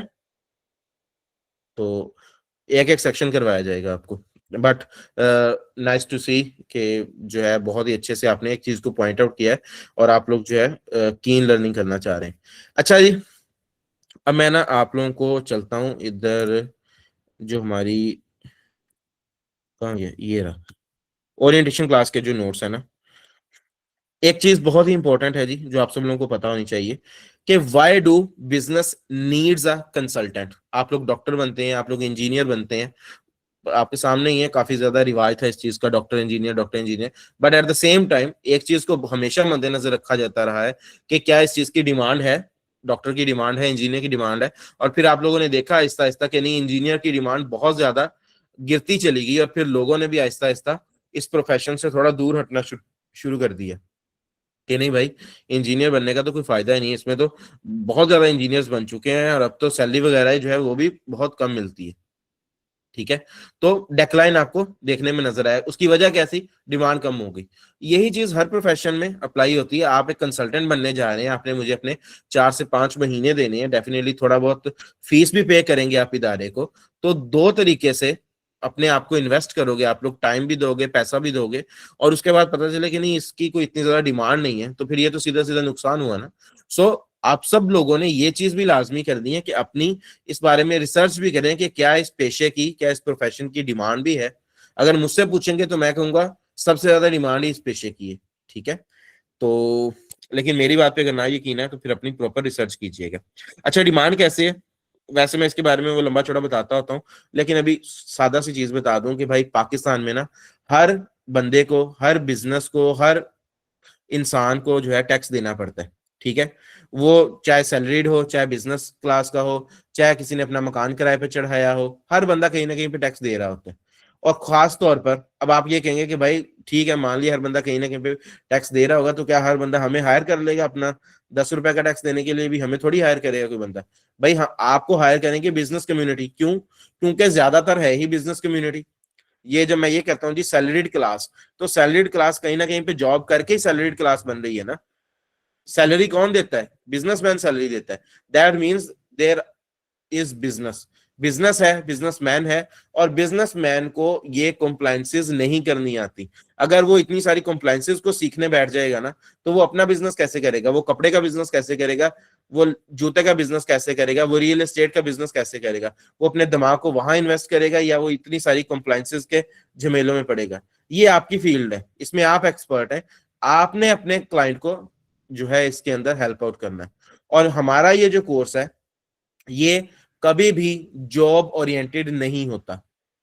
चाहे आप जाती तौर पर, चाहे आप लोग अपने जहन में अपना ये एक इरादा करके बैठे हों कि हम इंशाल्लाह कोर्स करेंगे और ये सारे स्किल्स सीख के ना एक किसी अच्छी सी कंपनी में जाएंगे, और साथ हमारे पास हमारी फॉर एग्जांपल सीए की स्किल्स होंगी, एसीसीए की स्किल्स होंगी, या हमारे पास जो हमारा एमकॉम होगा, हमारा सीएमए होगा, और साथ में हमारे पास ये अच्छी खासी प्रैक्टिकल स्किल्स होंगी, और हम तो किसी अच्छी सी कंपनी में जॉब करेंगे, उधर इंशाल्लाह कोई 3-4 लाख सैलरी तक चले जाएंगे। बट मैं कभी भी आपको ये सजेस्ट नहीं करूंगा, मैं कभी भी जॉब सजेस्ट करता ही नहीं हूँ। हमारा कोर्स है बिजनेस ओरिएंटेड। बजाय ये कि एक कंपनी के लिए काम करें आप, मैं आपको ये कहूंगा कि ये चीजें सीखें सारी की सारी, और अपना खुद का एडवर्टीजमेंट करें अपनी, आप फेसबुक पेज बनाएं, अपनी वेबसाइट बनाएं, उसके बाद करें अपनी ऑनलाइन एडवर्टीजमेंट, ठीक है। और ऑनलाइन एडवर्टीजमेंट करके पूरे मुल्क से अपने क्लाइंट्स ढूंढें, और फिर जितना मर्जी काम करें। बजाय एक कंपनी के लिए आप 100 कंपनियों का काम करें। जितना आपने वहां से महीने में कमाना है उतना शायद आप यहाँ से एक हफ्ते में भी कमा सकते हैं। और बजाय खुद किसी के मुलाजिम बनने के लिए आप अपने अंडर मुलाजिम हायर करें, ठीक है। काम आप पकड़ें आगे से, और जो नीचे बच्चों को सिखाएं, इंटर्नीस रखें अपने, उन्हें काम सिखाएं, थोड़ा थोड़ा गाइड करते रहें, और उनसे काम भी लें, और जो सीरियस मैटर्स हों वो खुद सॉर्ट आउट करें, ठीक है। और देखें फिर आपकी कैसी एक अच्छी एजेंसी भी चलेगी, आपकी अच्छी फर्म भी चलेगी। और ये किसी भी कंपनी में जॉब वगैरह करना जो है वो एक अच्छा डिसीजन नहीं है, काइंडली उसको अवॉइड करें। अच्छा, मैं अब यहाँ पे इस पेज पे इसलिए आया हूँ जी, ओरिएंटेशन डे टॉपिक्स में, कि मैंने बहुत सारे जार्गन्स बोले तो हैं अभी, tax, income tax, sale tax, FBR, IRS, SCCP, ये वो, लेकिन ये चीजें हैं कि मैं थोड़ा सा बता दूं ताकि आप लोगों को थोड़ी मेंटल क्लैरिटी भी हो जाए। ये ना हो कि जब आप ये आज का सेशन लेने के बाद जाएं तो आप कहें कि हाँ सर ने काफी सारी बातें की हैं, लेकिन ना वो लफ्ज मैंने भी पहली बार सुने हैं, मुझे भूल गया सर ने क्या क्या लफ्ज बोले हैं। भाई भूलने तो फिर ओरिएंटेशन लेने का फायदा ही क्या हुआ अगर आपको थोड़ी देर बाद भूल ही जाए। इसलिए शॉर्ट टाइम लूंगा आपको और चीजें कुछ थोड़ी सी एक्सप्लेन कर दूंगा, ठीक है जी। वो लोग जिन्हें नहीं पता कि टैक्स क्या होता है, रिटर्न फाइलिंग क्या होती है, एफबीआर, आईआरएस, कंपनी, एससीसीपी, ये मेन मेन जी जो चीजें हैं ना, ये मैं थोड़ी सी एक्सप्लेन कर दूं। भाई टैक्स क्या होता है? किसी भी मुल्क के अंदर ना बहुत सारे ऐसे काम होते हैं जो हर आम आदमी, हर इंडिविजुअल, हर एक सिंगल इंसान अकेला खुद से नहीं कर सकता, ठीक है। मिसाल के तौर पे आपने सड़क बनानी हो, आपका दिल करता है कि आप लाहौर बैठे हैं, आप कराची मूव करना चाह रहे हैं, ठीक है, तो आपका दिल कर रहा है कि एक रोड हो, उसके ऊपर मैं ड्राइव करता हुआ कराची चला जाऊं। अब रोड आप क्या अपने लिए अलग से बनाओगे?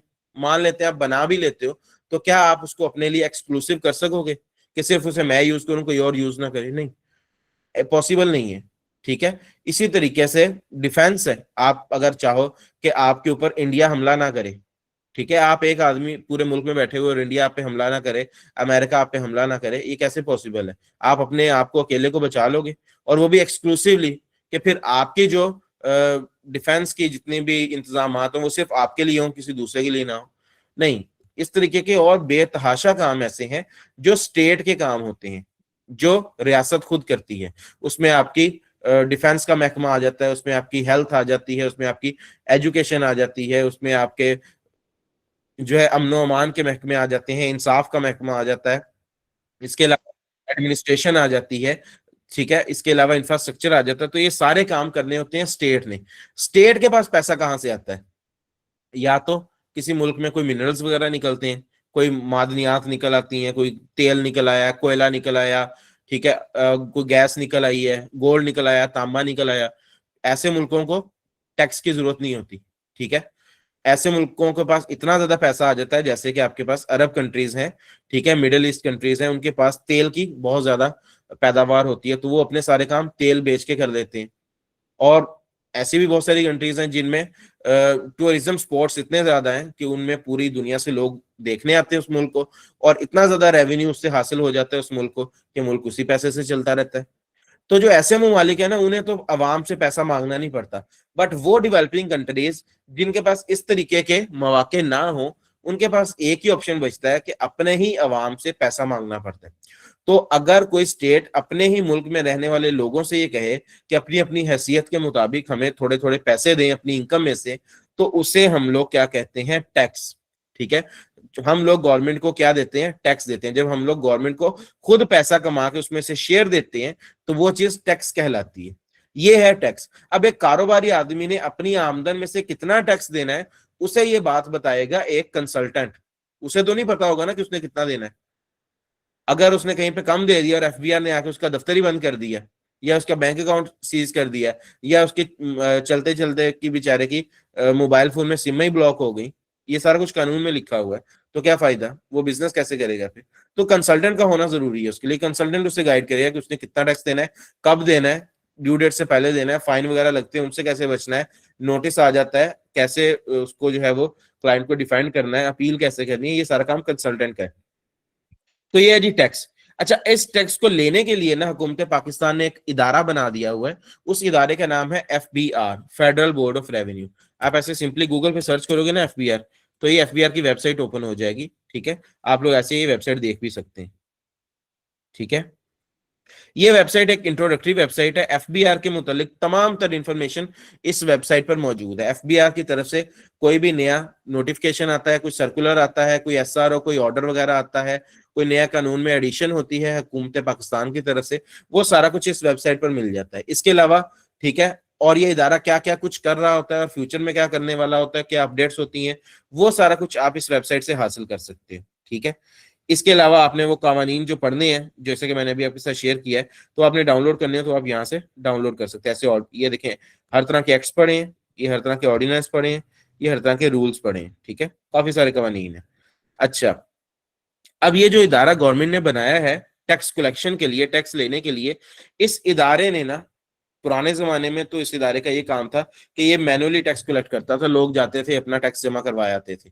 लेकिन अब क्योंकि टेक्नोलॉजी आ चुकी है, तो इस इदारे ने एक सॉफ्टवेयर बना लिया हुआ है, एक अलग से वेबसाइट बना ली हुई है, उसका नाम है आइरिस। ठीक है, आइरिस की वेबसाइट मैंने आपको ये ओपन करके दिखाई है अभी। ठीक है, ये आपके सामने मौजूद है।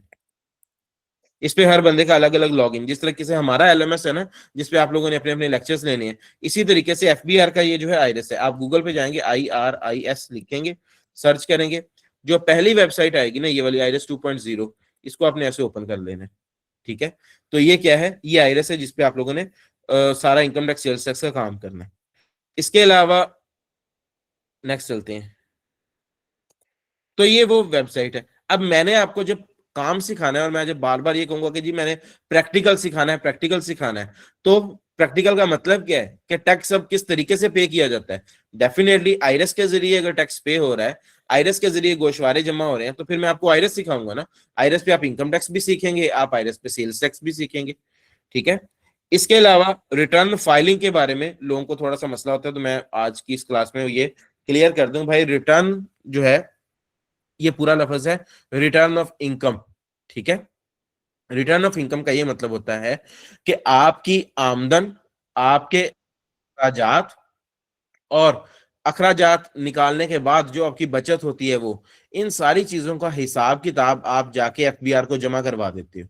ठीक है, ये सारी चीजों का जो हिसाब किताब आप जाके एफबीआर को देते हो ना, उस हिसाब किताब का नाम है रिटर्न ऑफ इनकम। पुराने जमाने में ये लोग मैनुअली जाके दफ्तर में जमा कराते थे, अब ये ऑनलाइन पोर्टल के ऊपर ही पंचिंग हो जाती है। इसीलिए आप लोगों ने देखा होगा, जब मैंने कहा था कि यहाँ पे हम मोहम्मद सलीम शाह साहब की सैलरी की इंफॉर्मेशन लिखेंगे कि उन्हें कितनी तनख्वाह मिलती है, तो हम ये क्या कर रहे हैं, हम ये रिटर्न ऑफ इनकम बना रहे हैं। ठीक है, ये गोशवारा बना रहे हैं, रिटर्न बना रहे हैं उनकी, इसका नाम रिटर्न है। ठीक है, इनकम और एक्सपेंसेस का जितना भी रिकॉर्ड होता है। अच्छा, इसके साथ लफ्ज फाइलिंग लिखा हुआ है। फाइलिंग का क्या मतलब है? फाइल का मतलब हरगिज भी वो वाली फाइल नहीं होती जो कागजात वाली फाइल होती है, जिसके अंदर कागज डाले हुए होते हैं, या कंप्यूटर की कोई फाइल होती है, नहीं, इसका ये मतलब नहीं है। कुछ लोग क्या, बहुत सारे लोगों को मैंने देखा ये गलती करते हुए, कहते हैं जी हमने फाइल रिटर्न करनी है। ये लफ्ज गलत है, ऐसा नहीं होता। रिटर्न फाइलिंग, रिटर्न मीन्स जो मैंने आपको बता दिया सैलरी वगैरह का हिसाब किताब, एंड फाइलिंग मीन्स कि आप ये सारा हिसाब किताब जाके एफबीआर को जमा करवा देते हो। ठीक है, सबमिट कर देते हो, सेंड कर देते हो। To send something, to submit something stand for to file. ठीक है, इसे कहा जाता है फाइलिंग। तो जब आप अपनी रिटर्न ऑफ इनकम को फाइल कर देते हो, सबमिट कर देते हो ना पोर्टल पे, ये सारा काम करने के बाद जो आपके सामने यहाँ पे ओपन है, आपने देखा है, ये सारा काम जब आप मुकम्मल कर लेते हो ना, इसके अंदर इनकम और एक्सपेंसेस का रिकॉर्ड वगैरह निकाल लेते हो, पंचिंग कर देते हो, डाटा सारा लिख देते हो, एंड पे आप ये वाला बटन दबाते हो, ये सबमिट का। इस एक बटन की वजह से इसका नाम बन गया है फाइलिंग, रिटर्न फाइलिंग। ये सारी रिटर्न है, ये जो नीचे है, और इसको जब आप सबमिट कर देते हो दैट मीन्स कि आपने रिटर्न फाइल कर दी है। ये चीज रिटर्न फाइलिंग है, और यही आपकी कॉम्प्लायंस है, यही काम है जो आपसे आपके क्लाइंट ने करवाना है। ये सिर्फ इनकम टैक्स सेल टैक्स की हद तक मैंने बताया है, बाकी बहुत सारी चीजें हैं इस कोर्स के अंदर, वो भी आपको करवाई जाएंगी। और मैं आपके सवालों की तरफ भी आता हूँ जी, डोंट वरी, आप लोगों ने बिल्कुल भी परेशान नहीं होना।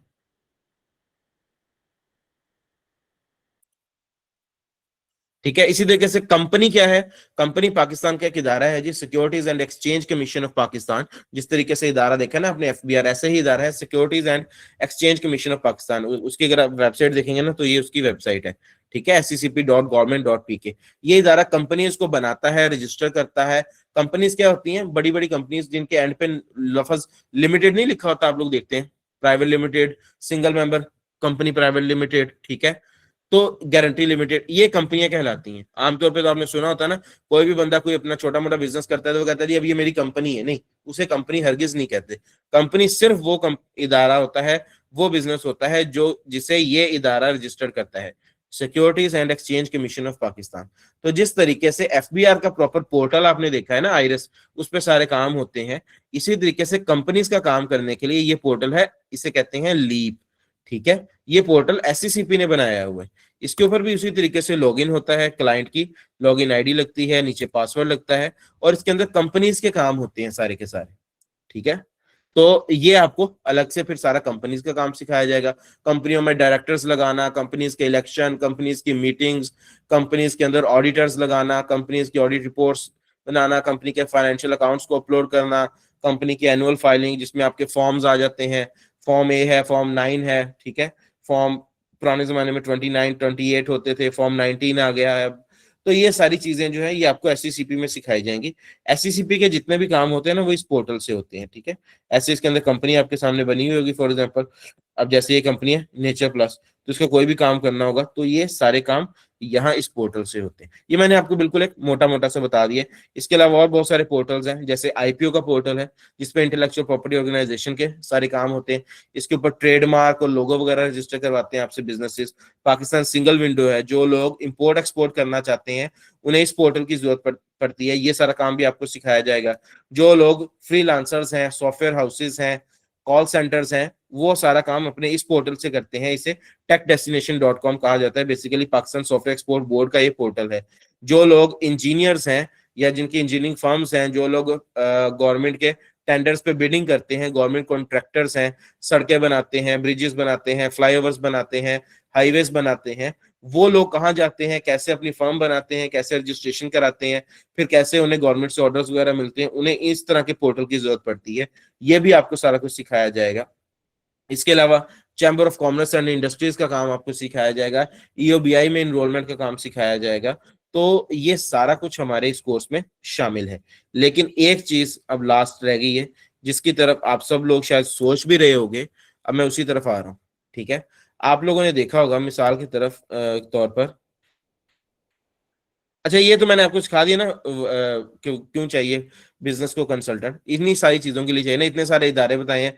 किसी का दिल कर रहा है कि वो इंपोर्ट एक्सपोर्ट करे, उसके पास फॉर एग्जांपल एक बंदा है, उसके पास किन्नू माल्टे मौजूद हैं। अब उसको बेचारे को क्या पता, उसने जो है 4 बाग लगाए हुए हैं, उसे तो नहीं पता ना कि मैंने किस तरीके से इंपोर्ट एक्सपोर्ट करनी है। वो कंसल्टेंट के पास ही आएगा, आपको पता होगा तो आप उससे काम कर दोगे। ठीक है, एक बंदा है उसके पास बहुत ज्यादा, फॉर एग्जाम्पल आप लोग कह लो कोई कपड़े की मसनूआत है, अब उसने उसको बाहर भेजना है, दुनिया को दिखाना है, वो कैसे दिखाएगा? आपकी मदद से दिखाएगा। कोई फ्रीलांसर बन गया है, कोई कॉल सेंटर बना लिया किसी ने, कोई सॉफ्टवेयर हाउस बना के बैठ गया है, उसको आता है जी एफबीआर की तरफ से कोई नोटिस आ जाता है कि हाँ भाई कैसे बनाया कॉल सेंटर, अपने रिसोर्सेज बताओ, अपनी मनी ट्रेल दो। उसको क्या पता है ये सारी चीजें मैंने कैसे करनी है, वो आपने बताना है उसे। तो ये बेतहाशा क्लाइंट्स ही क्लाइंट्स हैं आपके आसपास, ठीक है। अच्छा जी, अब जिस चीज की तरफ मैं इशारा करने जा रहा हूँ, आपने देखा होगा यहाँ पर आपके सामने ये 4 मंथ कोर्स की अगर मैं बात करूं, तो अगर इसके मॉड्यूल्स देखें आप, जैसा कि ये मॉड्यूल्स में कितनी सारी चीजें हैं आपके सामने। अब एज्यूम करें आप में से कोई भाई ऐसे हैं मेरी तरह जो कि किसी गांव में रहते हैं, ठीक है, कोई सिंध में होंगे, आप में से कोई ऐसे लोग होंगे जो सिंध से ये क्लास ले रहे होंगे, कोई बलोचिस्तान से ले रहे होंगे, कोई केपीके से ले रहे होंगे, कोई पंजाब के किसी दूर दराज इलाके से भी ले रहे होंगे। वो बंदा अगर ये सोच कर देखे कि क्या मेरे पास सॉफ्टवेयर हाउस वाला बंदा आएगा, मैं तो बैठा हूँ गाँव में, तो मैं ये सर का इतना लंबा चौड़ा कोर्स लेके क्या करूंगा, जिसमें वो मुझे ये बताएंगे कि भाई कॉल सेंटर कैसे रजिस्टर होता है। वो जब मेरे पास कॉल सेंटर वाले ने आना ही नहीं है तो फिर मैं सीख के क्या करूंगा। इसी तरीके से मेरे पास क्यों आएगा कोई इंजीनियरिंग फर्म बनवाने के लिए, मेरे पास कोई क्यों आएगा ब्रांड नेम रजिस्टर करवाने के लिए। मेरे पास तो आना है लोगों ने जिन्होंने फाइलर बनना है, जिन्होंने टैक्स का काम करवाना है। बहुत ही रेयर चांस है कि शायद कोई ऐसा बंदा आ जाए कि वो कहे कि जी मैंने कंपनी बनवानी है प्राइवेट लिमिटेड, अदरवाइज हो सकता है वो भी ना है। तो मैं इतनी सारी चीजें सीख के क्या करूंगा। और ये सिर्फ इस एक बंदे की ये कहानी नहीं है, आप इस तरह के लाखों लोग हैं, ठीक है, करोड़ों लोग हैं जो ऐसे इलाकों में रहते हैं जहां पर ये सारे के सारे मॉड्यूल्स इंप्लीमेंट हो ही नहीं सकते। तो फिर भाई क्या फायदा है, ये मॉड्यूल तो शायद इंप्लीमेंट हो जाएंगे लाहौर, कराची, इस्लामाबाद, फैसलाबाद, ठीक है, क्वेटा, पिशावर, इन इलाकों में, ये गुजरांवाला, सरगोदा, इन इलाकों में शायद ये मॉड्यूल्स इंप्लीमेंट हो जाए सारे के सारे। उसके अलावा ये जो इतने सारे इलाके हैं वहां पर क्या फायदा है ये सारी चीजें करने का। तो इसी चीज को देखते हुए हमने जो है इसमें बहुत ही इंपॉर्टेंट मॉड्यूल 6 डिजिटल मार्केटिंग शामिल किया है, जो कि बेसिकली फेसबुक एड्स है, ठीक है। अगर आप लास्ट पे जाएंगे बिल्कुल, तो फेसबुक के ऊपर पूरी तरीके से अपनी सर्विसेज को सेल करना आपको इस कोर्स में सिखाया जाएगा। फेसबुक पेज बनाना, फेसबुक ग्रुप्स बनाना, फिर उसके बाद फेसबुक एड्स, व्हाट्सएप एड्स और पूरी ऑटोमेशन गूगल शीट्स के साथ लिंक करके आपको इंशाल्लाह सिखाई जाएगी। कि जैसे आप लोगों ने हमारे इदारे का ऐड देखा होगा, आपने ऐड देखा, ठीक है, नीचे कोई फॉर्म वगैरह फिल किया, आप हमारे साथ राब्ते में आ गए, आप पता नहीं कहाँ बैठे हैं, मैं पता नहीं कहाँ बैठा हूं, इस वक्त हम दोनों आमने सामने हैं, ठीक है। आप मेरे से बात कर रहे हैं, मैं आपके साथ बात कर रहा हूँ। मेरी जाती तौर पे मेरी कोशिश क्या, यही कोशिश थी ना मेरे इदारे की, कि हमारे पास ऑडियंस आ जाए जो हमें, ठीक है, जो हमारे इंस्टीट्यूट में दाखिला ले। मेरी वो ख्वाहिश पूरी कर दी किसने, मैंने फेसबुक पे एड्स लगाए, मेरी वो ख्वाहिश पूरी हो गई। इसी तरीके से हमारी फर्म है वर्चुअल टैक्स, ठीक है। तो वर्चुअल टैक्स के पास अल्हम्दुलिल्लाह बेतहाशा क्लाइंट्स हैं, और ये जितनी चीजें आपको सिखाई जाएंगी ये सारी की सारी चीजें वर्चुअल टैक्स के क्लाइंट्स की बेस पर सिखाई जाएंगी। कोई भी चीज इसमें डमी नहीं होगी, कुछ भी रेप्लिका नहीं होगा कि जी हम सिनेरियोस जो हैं वो सपोज कर लेते हैं कि अगर किसी को ऐसे नोटिस आता, फिर उस पर यह फैसला होता, फिर ऐसे अपील की, ऐसा सिनेरियोस नहीं। हम मैं कभी भी आपको जो है वो जिसे कहते हैं कि ख्याली चीजें नहीं करवाऊंगा। ये सारा कुछ रियल होता है। रियल क्लाइंट आता है वर्चुअल टैक्स के पास, वर्चुअल टैक्स का ये इदारा है बेसिकली, ठीक है, वर्चुअल टैक्स एक सीए फर्म है। वर्चुअल टैक्स के पास क्लाइंट आता है, क्लाइंट का काम है आपके सामने कर दूंगा, दैट्स इट। अब वर्चुअल टैक्स के पास क्लाइंट्स इतने सारे कहां से आ रहे हैं, डेफिनेटली एडवर्टीजमेंट के जरिए आ रहे हैं। तो आपको बेसिकली हम इस कोर्स के अंदर फेसबुक पे एडवर्टीजमेंट करना सिखाएंगे, और उसके बाद क्या होगा, उसके बाद आपकी ऑफिस की जरूरत ही खत्म हो जाएगी। आप अपने घर बैठे, जहां कहीं भी बैठे हैं, किसी भी गांव में आप बैठे हैं, सिंध के किसी गांव में, आपके पास इस्लामाबाद से लोग आपको कांटेक्ट करके ये कहेंगे कि जी हमें इस्लामाबाद चैम्बर ऑफ कॉमर्स की रजिस्ट्रेशन चाहिए। आप बैठे हैं सिंध के गाँव में, और इस्लामाबाद के रिहायशी को आप इस्लामाबाद चैम्बर ऑफ कॉमर्स की मेंबरशिप लेके दे रहे हैं। ये कैसे पॉसिबल है, फेसबुक एड्स के जरिए। आपने वहीं बैठे ऑनलाइन उस बंदे का काम कर देना, उसने आपको डॉक्यूमेंट्स भेजने हैं, कितना आसान है ये, ठीक है। इसी तरीके से कोई बंदा इस्लामाबाद में बैठा है, वो कहता है जी मैंने फाइलर होना है, आप बैठे हैं बलूचिस्तान में, आप वहां बैठ के उसको फाइलर कर सकते हैं। तो ये डिजिटल मार्केटिंग के स्किल सीखने के बाद आप इंशाल्लाह ये चीज सोचेंगे ही नहीं कि मैं ये सारे मॉड्यूल्स का क्या करूंगा। ये सारे मॉड्यूल्स आपके लिए बहुत ही ज्यादा इंपॉर्टेंट हो जाएंगे। और पता क्या होगा, आपको मजे का तरीका बताता हूँ। हम लोग जब एडवर्टीजमेंट करते हैं तो कैसे करते हैं, हम लोग ये नहीं एडवर्टीजमेंट करते क्या जी मैं फाइलर भी करता हूँ, मैं कंपनी भी रजिस्टर करता हूँ, मैं सेल टैक्स का काम भी करता हूँ, मैं कॉल सेंटर भी रजिस्टर कर लेता हूँ, आए मुझसे काम करें। मैं कभी भी इस तरीके से एडवर्टीजमेंट नहीं करता। मेरा दिल करता है, मैं ऐसे रात को सोता हूँ, मेरा दिल करता है जी कि कल मैं उठूं तो मेरा दिल कर रहा है कि मैं पीसैप के काम करूं। तो क्या है, मैं रात को अपना पीसैप वाला एक एड ऑन कर देता हूँ फेसबुक पे, और खुद सो जाता हूँ, सुबह उठता हूँ तो मेरे पास 3 4 5 7 10 जितना मैंने बजट लगाया होता है, जितना मैंने पैसा लगाया होता है एड्स के ऊपर, उस हिसाब से मेरे पास सुबह पीसैप के क्लाइंट्स मौजूद होते हैं। सिर्फ इसलिए क्योंकि मेरा मूड किया कि मैंने पीसैप का काम करना है। मेरा दिल करता है कि जी मेरे पास स्टूडेंट्स हैं, उनका सेल डेस्क मॉड्यूल शुरू होने वाला है, उन्हें मैं सेल डेस्क की रजिस्ट्रेशन सिखाना चाहता हूँ।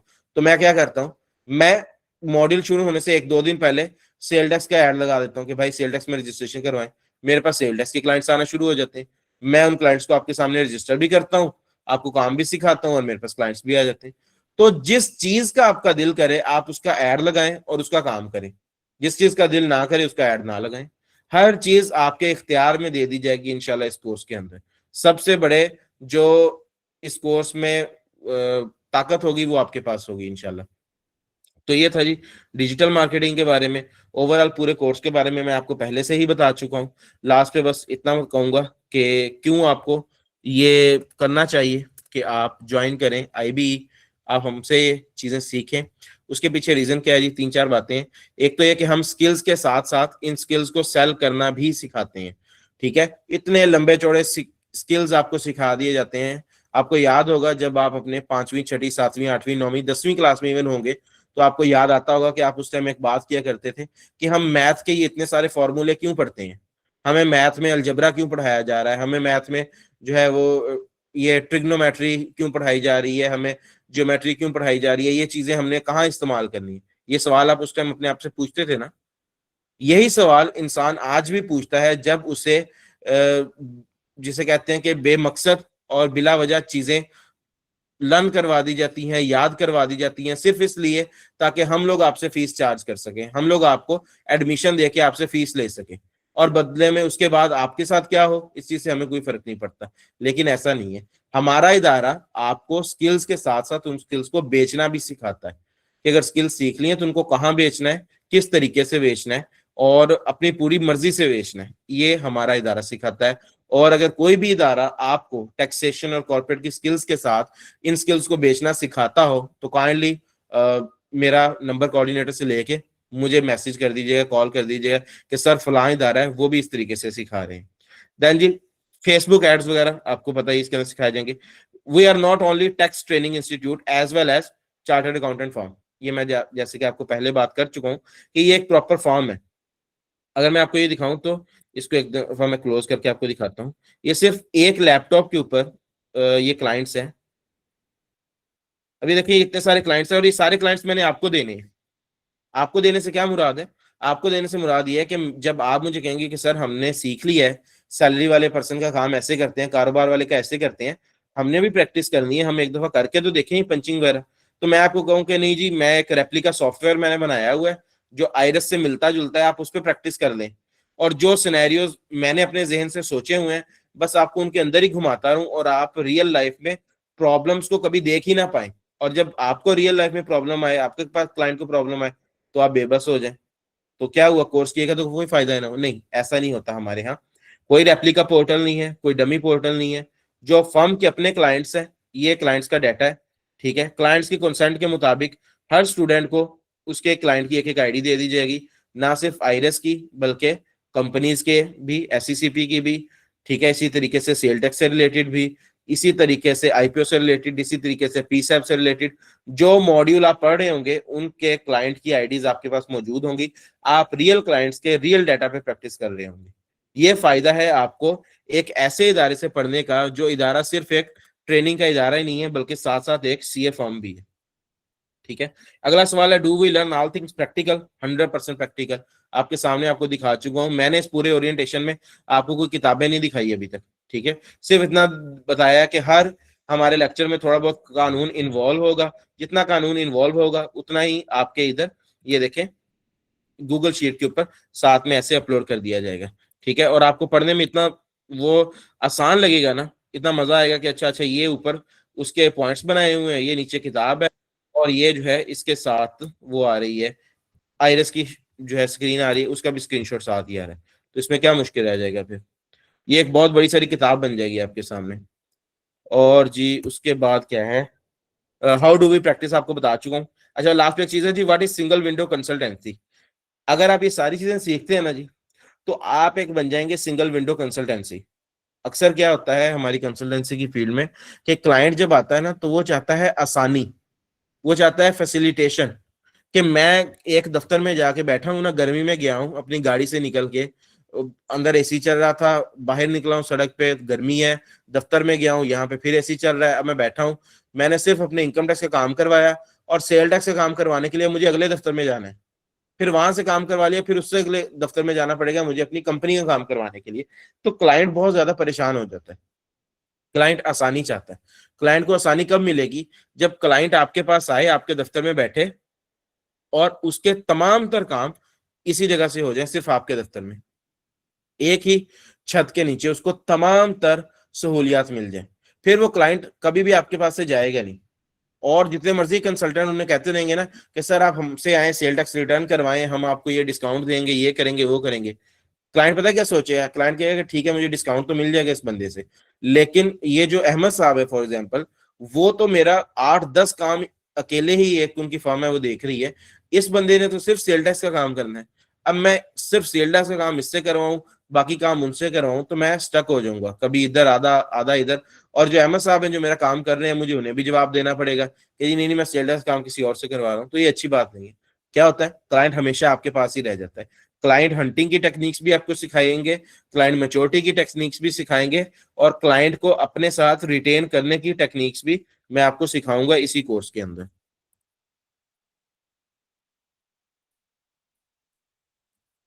यही सारी चीजें थी जी। अच्छा जी, और दूसरी बात, हम लोग वीकेंड क्लासेस भी ऑफर करते हैं, बट जो है वो अल्हम्दुलिल्लाह अभी ये दिसंबर बैच है, और आज 16 तारीख है। जो इससे पीछे एक ओरिएंटेशन हुआ है, उसमें जो दिसंबर बैच वीकेंड वाला है वो पूरी तरीके से फुल हो चुका है। ठीक है, और ये दिसंबर बैच की ही क्लासेस हैं जो मैं आपको दिखा रहा हूँ। 6 क्लासेस उसकी अब तक हो चुकी हैं। ठीक है, ये देखें ऊपर लिखा हुआ है नोट्स सीटा दिसंबर 25। तो वीकेंड वाले की अब तक 6 क्लासेस हो भी चुकी हैं। तो अनफॉर्चुनेटली अब वीकेंड क्लासेस तो ऑलरेडी बुकड हैं। आप लोगों के लिए जो है अब वीकडेज की क्लासेस हैं, जो अब के आपके कोऑर्डिनेटर्स ने पहले आपको बता भी दिया होगा, मंडे ट्यूसडे वेंसडे। कुछ लोगों को तो ये बहुत ही फिजिबल लगती हैं, लेकिन कुछ लोग इस चीज को थोड़ा सा मुश्किल समझते हैं कि नहीं जी, हमने तो छुट्टी वाले दिन ही करना है। तो छुट्टी वाले दिन की ये वाली जो क्लासेस हैं ये तो हो गई हैं फुल।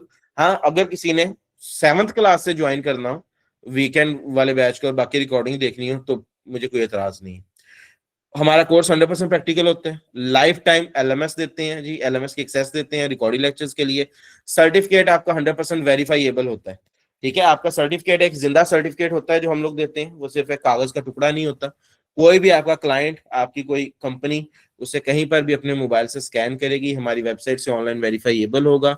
उसके ऊपर प्रॉपर डिटेल्स होंगी आपकी, कब आपने हमें ज्वाइन किया, कब कोर्स लिया हमसे, आपको किस टीचर ने पढ़ाया, क्या वो टीचर इस चीज को गारंटी करते हैं कि उन्होंने आपको काम सिखाया है, और फलां इदारा जो है वो बीइंग अ क्लाइंट आपसे अपना काम करवा सकता है। इससे क्या फायदा होता है कि नए कंसल्टेंट से ना लोग काम कई दफा कम करवाते हैं, कहते हैं नहीं जी नहीं, आपका तो कुछ तजर्बा नहीं है, ये वो है। जब आपके पास ये सर्टिफिकेट होगा ना, और हमारी वेबसाइट पे पूरी की पूरी उसकी ऑथेंटिसिटी होगी, हमारी वेबसाइट जो है और हमारे टीचर्स इस चीज की गारंटी दे रहे होंगे आपके क्लाइंट्स को कि नहीं, इस बंदे को हमने बहुत ही अच्छे तरीके से काम सिखाया और फिर इसको प्रॉपर टेस्ट किया गया है, आप इससे बेफिक्र होकर काम करवा सकते हैं। और जहां पे ये आपका जो कंसल्टेंट है कहीं पे अगर स्टक भी हो जाएगा, तो इसके साथ सीए फॉर्म मौजूद है, क्योंकि हम आपके साथ मौजूद है इंशाल्लाह। ठीक है, 1 साल तक हम आपको फ्री ऑफ कॉस्ट सपोर्ट फराहम करते हैं। तो फिर आपका क्लाइंट जो है वो बिल्कुल बेफिक्र होकर आपसे काम करवा लेगा, चाहे आप बिल्कुल एक न्यू कंसल्टेंट ही क्यों ना हो। तो ये था जी सारे के सारा आज के ओरिएंटेशन के बारे में। ठीक है, और लास्ट पे जो है वो मैं अपने बारे में बता देता हूँ। ठीक है, मेरा नाम नुमान अहमद है जी। पर्सनली मैं सीए फाइनलिस्ट हूँ, साथ में मेरा मास्टर्स है। ठीक है, और एमबीए फाइनेंस हूँ मैं। इसके अलावा डिप्लोमा है मेरा टैक्सेशन लॉज के अंदर। तकरीबन अब तक मेरा 6 से 7 साल का एक्सपीरियंस हो चुका है। ये फाइल तो जो है वो जब से ये ओरिएंटेशन वगैरह शुरू हुए हैं, जब से ये क्लासेस शुरू हुई हैं, तब की ये फाइल बनी हुई है। तो इसमें ये 4 साल ही लिखा हुआ है। तो अब तक तकरीबन 6 से 7 साल का मेरा एक्सपीरियंस है टैक्सेशन में, ऑडिट में, और अल्हम्दुलिल्लाह हर तरह के कॉर्पोरेट अफेयर्स में। मेरा ज़्यादातर एक्सपीरियंस टैक्सेशन में है और कॉर्पोरेट एडवाइजरी में, जो चीज़ें मैं सिखाता भी हूँ, इसीलिए सिखाता हूँ क्योंकि मेरा उसमें एक्सपीरियंस बहुत ज़्यादा है। और डिफरेंट मल्टीपल फर्म्स में और मल्टीनेशनल फर्म्स में मैं जो है सीनियर एसोसिएट लेवल पर काम कर चुका हूँ। इस वक्त अब हमारी अपनी फर्म है, टैक्स फर्म है विचुअल टैक्स, मैं आपको पहले बता चुका हूँ। और विचुअल टैक्स का एड्रेस भी लिखा हुआ है ये बिल्कुल एंड पे। तो office number G9 Empire Centre main boulevard Gulberg two Lahore. तो अगर आप लोग विजिट करना चाहें तो भी आप लोग विजिट कर सकते हैं। इसके अलावा कहाँ की प्रोफाइल, और बिजनेस एडवाइजरी में भी अल्हम्दुलिल्लाह मेरा अच्छा खासा एक्सपीरियंस है। तो वो आप लोगों का भी एक्सपीरियंस हो जाएगा जब आप लोग काफ़ी ज़्यादा बिजनेसेस को कॉर्पोरेट और टैक्स की गाइडेंस देंगे, उन्हें कंसल्टेंसी सर्विसेज देंगे, तो आपको बहुत सारे बिजनेसेस सीखने का भी मौका मिलेगा। ये भी इसका एक एज होता है। ठीक है जी, ये था मेरे बारे में। अब आते हैं आपके सवाल जवाब की तरफ। जी मैं सारा कुछ बताता हूँ। अच्छा मैं क्या इसे कहता हूँ कि ना जो आपके लिखे हुए सवालात है ना, मैं उनका भी जवाब दे रहा हूँ। साथ में ना मैं आपके माइक्स जो हैं वो भी ओपन कर रहा हूँ। तो लेकिन आप लोगों ने ना हैंड रेज़ करना है ताकि वो सारे डिस्टर्ब ना हो, और एक-एक करके आप लोग हैंड रेज़ करते रहेंगे, मैं आपका नाम लूँगा, आप सवाल पूछते जाएँगे, ठीक है? लेकिन मुझे दें 1 से 2 मिनट ताकि ये जो रिटन क्वेश्चंस है ना, मैं पहले इन्हें निपटा लूँ। फीस वगैरह भी जी मैं बता देता हूँ। 1 सेकंड दें, कहाँ पे लिख दूँ? गूगल शीट में लिख देता हूँ।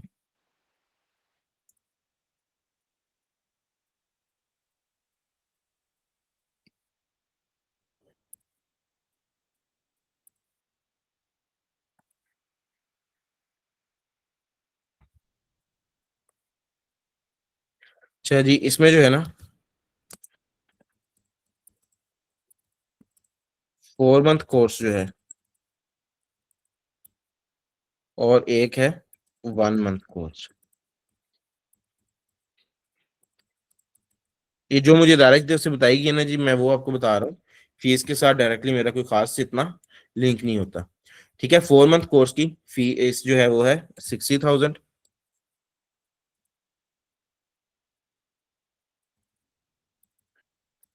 और 1 मंथ कोर्स की फीस है 20,000। ठीक है, लेकिन वो लोग जिन्होंने आज क्लास ली है, ठीक है, उनके लिए इसमें डिस्काउंट है। क्या डिस्काउंट है?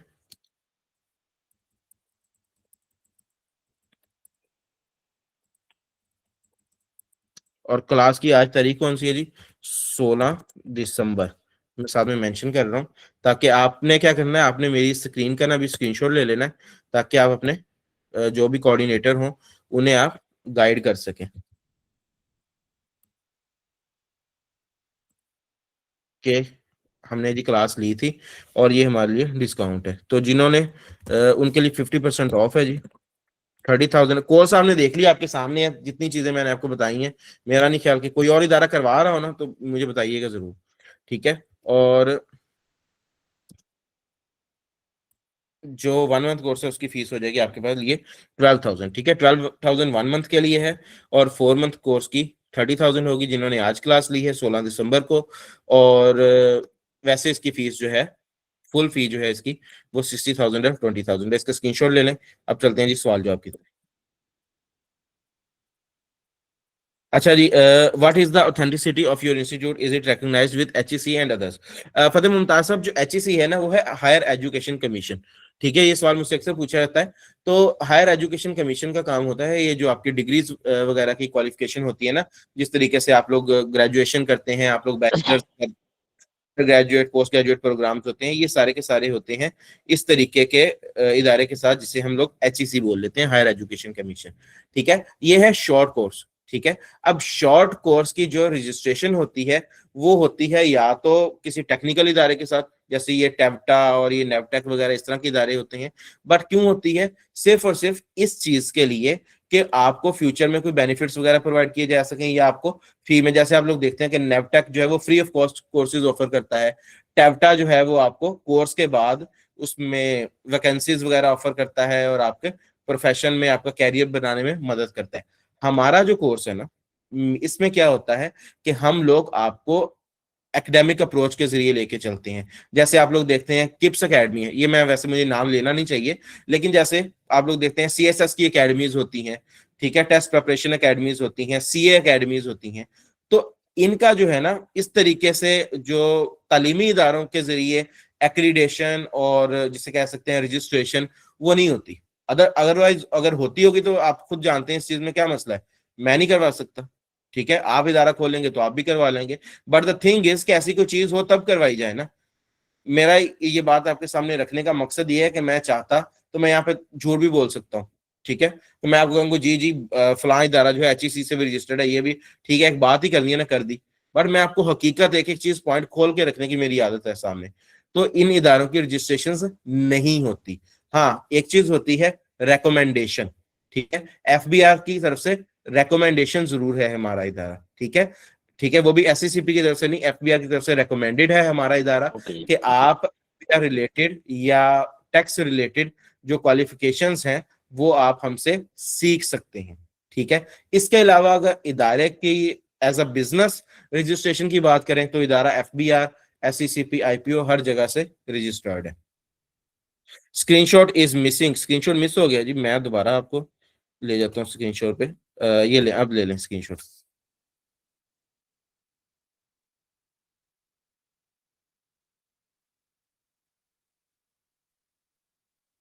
ठीक हो गया जी। अच्छा जी, उसके बाद बहुत शुक्रिया सनी बाबा साहब, सेटिस्फाइड हैं भाई। Iris stands iris stands for, अच्छा सवाल है बिलाल साहब। आइरस जो है ना जी, बेसिकली एक सॉफ्टवेयर है यूएस टैक्स कंसल्टेंसी का, ठीक है। जो यूएस टैक्स कलेक्शन है ना, उनका सॉफ्टवेयर है IRS। IRS से मुराद है इनलैंड रेवेन्यू सर्विसेज। अब जो हुकूमत पाकिस्तान है ना, इन्होंने उसकी थोड़ी सी कॉपी की है IRS की, और उसको बना दिया इन्होंने आइरस, ठीक है, आइरिस, IRIS। तो जो हमारा IRIS है ना, ये बेसिकली किसी शॉर्ट फॉर्म इसकी कुछ भी नहीं बनती, मतलब ये किसी चीज का एब्रीवेशन नहीं है, ये हकीकत में एक फूल है, ठीक है। उस फूल का नाम आइरस है। अगर आप लोग आइरस के पुराने लोगो देखा हो ना आपने आइरस का, मैं आपको दिखाता हूँ। आप सर्च करेंगे ना आइरस, तो इमेजेस में जाएंगे ना, आपको एक फूल नजर आएगा।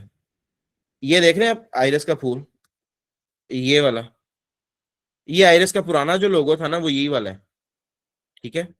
तो यहाँ पे आइरस का आपको पुराना लोगो नजर भी आ जाएगा, आइरस ओल्ड लोगो, शायद ऐसा करने से कोई मिल जाए। अब तो आइरस ने ये वाला लोगो बना लिया है ना, लेकिन आइरस का यहाँ पे पुराना लोगो आ नहीं रहा, वरना मैं आपको दिखाता। अब ये देखें, ये एक स्क्रीनशॉट मिला है, अब ये देख रहे हैं, ये आइरस का पुराना लोगो बना हुआ है। तो आइरस ये है, आइरस एक फूल का नाम है, बट बेसिकली इन्होंने इसको थोड़ा सा मिलाया है IRS, इनलैंड रेवेन्यू सर्विसेज के साथ, जिसको आप टैक्स कहते हैं ना, हम बेसिकली इसको इनलैंड रेवेन्यू भी कहा जाता है। तो ये देख लें, फिर मैं तो एक एक चीज जो है वो कोशिश करता हूँ अच्छे से समझाने की। इससे हासिल हुई इनकम का टैक्स किस सेक्शन में आता है? बिलाल साहब, ये कौन से वाला आपने पूछा, इससे हासिल हुई इनकम का टैक्स? मेरे ख्याल से शायद आपने वो सेक्शन 153 वाला पूछा होगा। सेक्शन 153 जो है वो बेसिकली एडवांस टैक्स होता है, जो आपका कलेक्ट किया जाता है। कोई भी बिजनेस जो है, जब वो कहीं पर भी पेमेंट करता है ना, तो वो पूरी पेमेंट नहीं करता, कुछ पैसे काट के पेमेंट करता है, ठीक है। जैसे कंपनी है वो कहीं से माल परचेज करती है ना, तो कंपनी को कहा हुआ है कि 100 रुपए का माल खरीदते हो ना, तो आपने क्या करना है, आपने 95 रुपीज पे कर देने और 5 रुपए अपने पास विद होल्ड कर लेना है, एज पर सेक्शन 153। मुझे उम्मीद है आप ये वाला सवाल पूछ रहे हैं, ठीक है। बिलाल साहब, मैं आपका माइक भी ओपन करता हूँ, फिर आप तसल्ली से पूछ लीजिए। सर, मैं सर अदनान रौफ की कैब की बुक यूज करता हूँ, बहुत अच्छी बात है जी। आप किस टीचर की, मैं यही वाली रेकमेंड करता हूँ, ठीक है। और एक तो मेरी ये कोशिश होती है कि जो बंदा जिस टीचर की बुक यूज कर रहा हो वही करता रहे, बट मैं हकीकत में भी अदनान रौफ साहब की टैक्स की बुक ही रेकमेंड करता हूँ। उसमें ये होता है कि जो इनकम टैक्स, अभी मैंने आपको अलग अलग दिखाया है ना, इनकम टैक्स ऑर्डिनेंस आपको मैंने अलग दिखाया है, इनकम टैक्स रूल्स अलग दिखाया है, सेल टैक्स एक्ट अलग अलग पढ़े हैं, ये सारा कुछ। लेकिन जो आप होती है ना कैफ की, कैफ टू टैक्स प्रैक्टिसेस की आप बात कर रहे हैं, उसमें ये सारी चीजें इकट्ठी एक ही जगह पे लिखी होती हैं, ठीक है। मतलब अगर आप एक चैप्टर पढ़ेंगे ना, चैप्टर है अगर उनका for example income from salary, तो उसके अंदर वो तमाम तर सेक्शंस उन्होंने लिख दिए हुए हैं जिसमें सैलरी आ रही है, वो तमाम तर रूल्स लिख दिए हुए हैं जो सैलरी से जिनका ताल्लुक है। तो बिल्कुल मैं रेकमेंड करता हूँ आप इसको कंटिन्यू करें, ठीक है। मैं आपकी पहले भी क्लासेस ली हुई हैं, आप अच्छा पढ़ाते हैं। एहसन जावेद साहब, आपका बहुत शुक्रिया, जजाकल्ला। बैचलर BA बिल्कुल कर सकते हैं इफ्तिखार साहब, कोई मसला नहीं है। सर, SCCP को कराएंगे? जी जी, SCCP भी इसके अंदर पूरी तरीके से शामिल है, ठीक है। चलिए, ये रिटर्न क्वेश्चंस हो गए।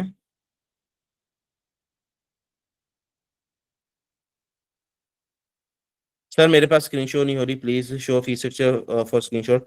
ये तो आंख से शबे हैं जो हर एक पे नजर रखे हुए है, ये तो आंख से शबे है जो हर एक पर नजर रखे हुए है।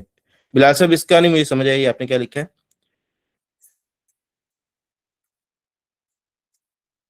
अच्छा अच्छा, वो आंख वाला आप कह रहे हैं? नहीं नहीं, वो आइरस होता है, वो जो आंख वाला है उसकी भी शायद स्पेलिंग यही होते हैं। नहीं वैसे ये फूल वाला है, जो इन्होंने ये फूल बनाया हो ना, क्योंकि इनका लोगो वही था। अस्सलाम वालेकुम, कस्टमर को फाइलर करना हो तो 1 मंथ का कोर्स करेंगे या 4 मंथ का? जी फाइलर करने के लिए सिर्फ 1 मंथ वाला कोर्स इनफ है, उसी में इनकम टैक्स में फाइलर होता है। कंसल्टेंसी का पूछा था, अच्छा भाई पूछेंगे कंसल्टेंसी से जो इनकम हासिल होती है उसका टैक्स किस में पे कर रहे हैं? डियर, कंसल्टेंसी एक बिजनेस है, इसका टैक्स आप पे करते हैं इनकम फ्रॉम बिजनेस के हेड में जाके, ठीक है। और इनकम फ्रॉम बिजनेस का अगर आप हेड पूछेंगे मुझे तो वो सेक्शन 18 लगता है। अब जी आप लोगों के किसी के, अच्छा जी कोई और सवाल लिख के पूछना चाहे तो वो पूछ लें, और अब मैं चलता हूँ ओरल क्वेश्चंस की तरफ। मेरे पास बिलाल साहब ने हाथ खड़ा किया हुआ है, जमील साहब हैं, अखलाक साहब हैं। सबसे पहले बिलाल साहब, जी बिलाल साहब आपका क्वेश्चन।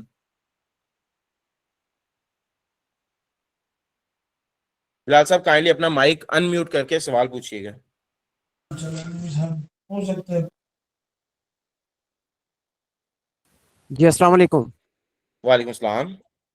अच्छा मैंने सर पूछना था कि जो ये कंसल्टेंसी हम लोग देंगे इसके टैक्स के हवाले से, इसका मैं टैक्स सेक्शन पूछना चाह रहा था। एक तो ये मेरा क्वेश्चन था, और दूसरा ये मैं बताना चाह रहा था कि शायद ये जो आइरिस जो फूल आपने शो करवाया है, ये आंख से मिलता जुलता लग रहा है, जो जैसे एफबीआर में हर एक पे नजर रखी हुई है। तो वो तो वैसे जैसे एक मजाक के तौर पे मैंने एक बात की थी।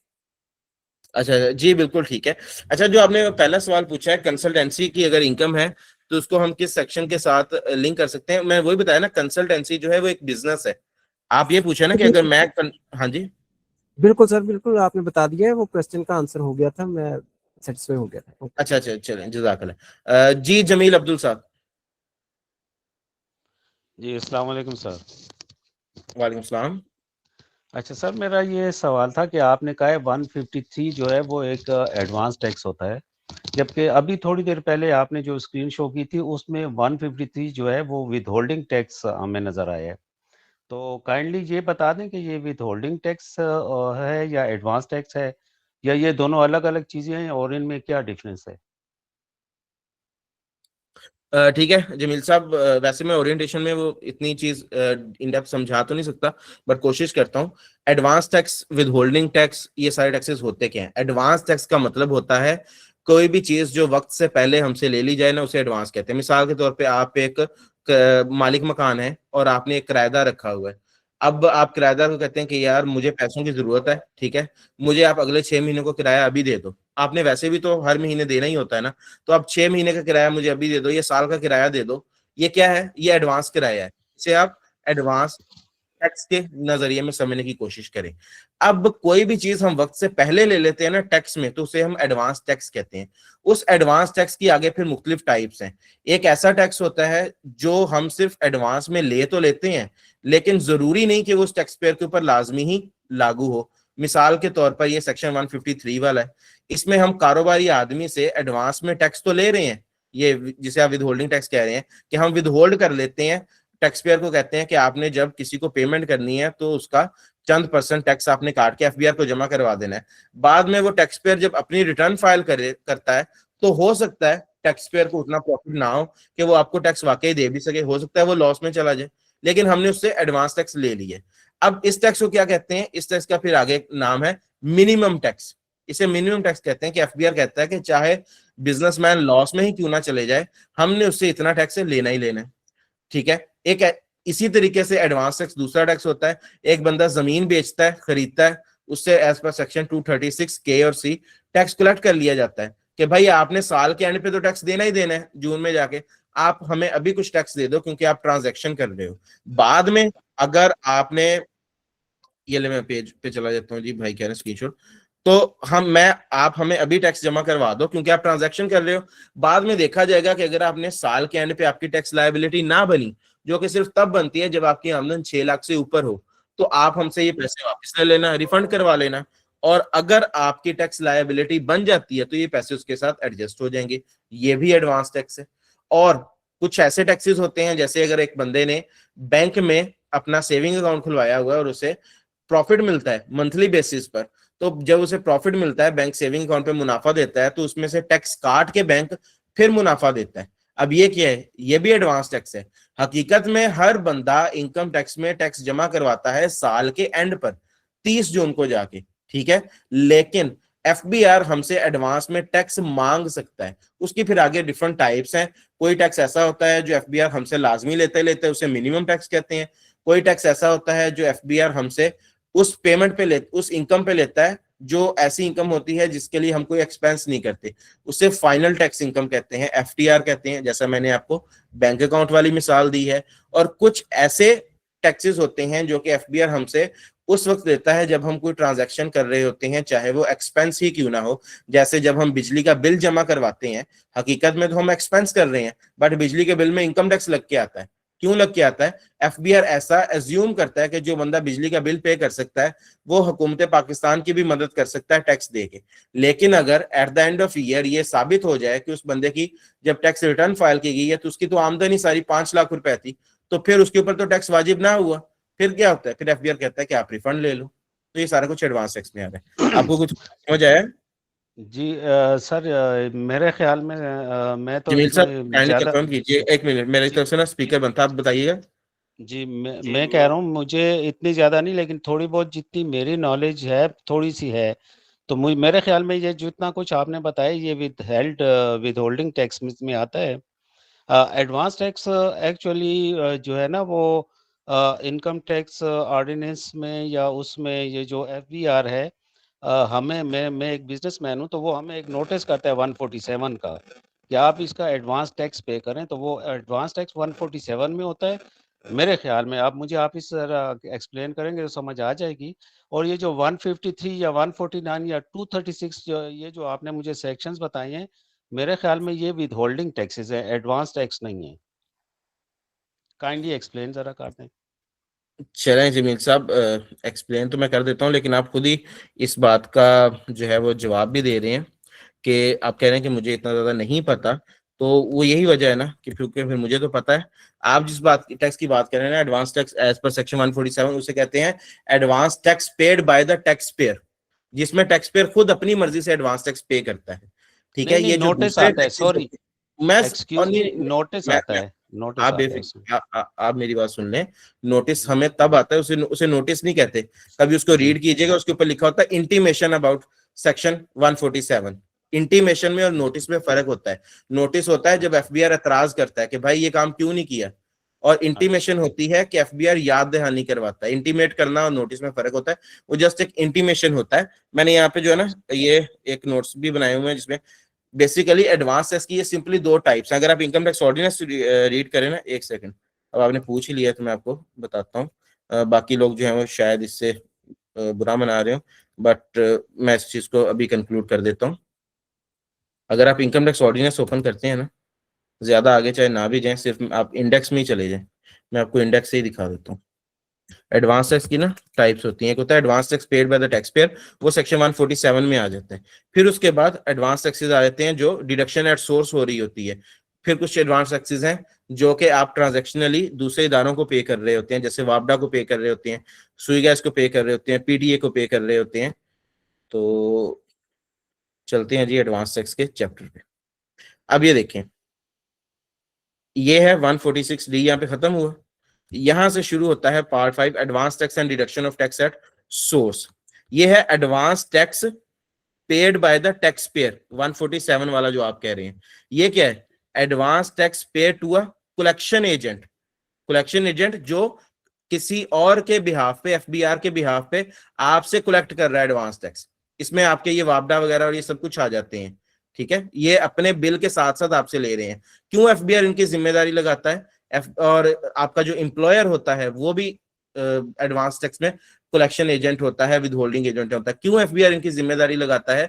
एफबीआर कहता है कि मेरे लिए मुश्किल है कि मैं सारे लोगों के पीछे फिरूं कि भाई मुझे टैक्स दो, मुझे टैक्स दो, फाइलर हो। आसान क्या है कि एक ऐसा इदारा जिसने ऑलरेडी अपनी एक डेटाबेस बना रखी है, मिसाल के तौर पर वापडा है, शायद करोड़ों लोग पूरे पाकिस्तान में वापडा को मंथली बिल जमा करवाते होंगे। तो एफबीआई ने क्या किया, एक इजी अप्रोच ली कि वो मुल्क, वो इदारा जिसने एक ऑलरेडी डेटाबेस बना रखी है, जिसके लिए लोगों के लिए मजबूरी है कि उसको बिल जमा करवाना है क्योंकि लोगों ने बिजली इस्तेमाल करनी है, तो क्यों ना मैं उसी इदारे को रिक्वेस्ट करूं कि अपने बिल के साथ साथ कुछ टैक्स ले लें, एडवांस टैक्स। ठीक है, आई होप कि अब तो आपको ये समझ आ गया होगा ना, आपके सामने ये नजर भी आ रहा है आपको, advance tax paid by the taxpayer, advance tax paid to a collection agent. अब ये जो डिडक्शन एट सोर्स है ना, हकीकत में ये भी एडवांस टैक्स ही है। ठीक है, ये उसी डिवीजन में आ रहा है जिसमें फिर ये सारे सैलरी और ये 153 वगैरह भी आ रहे हैं, जिससे आप कह रहे हो कि विद होल्डिंग टैक्स, हकीकत में ये सब क्या है, एडवांस टैक्स है। अब आपको समझ आया जी जी साहब? ठीक है सर, जी जी ठीक है सर, बिल्कुल ठीक। जज़ाकल्लाह। जी अखलाक साहब, आपका सवाल है?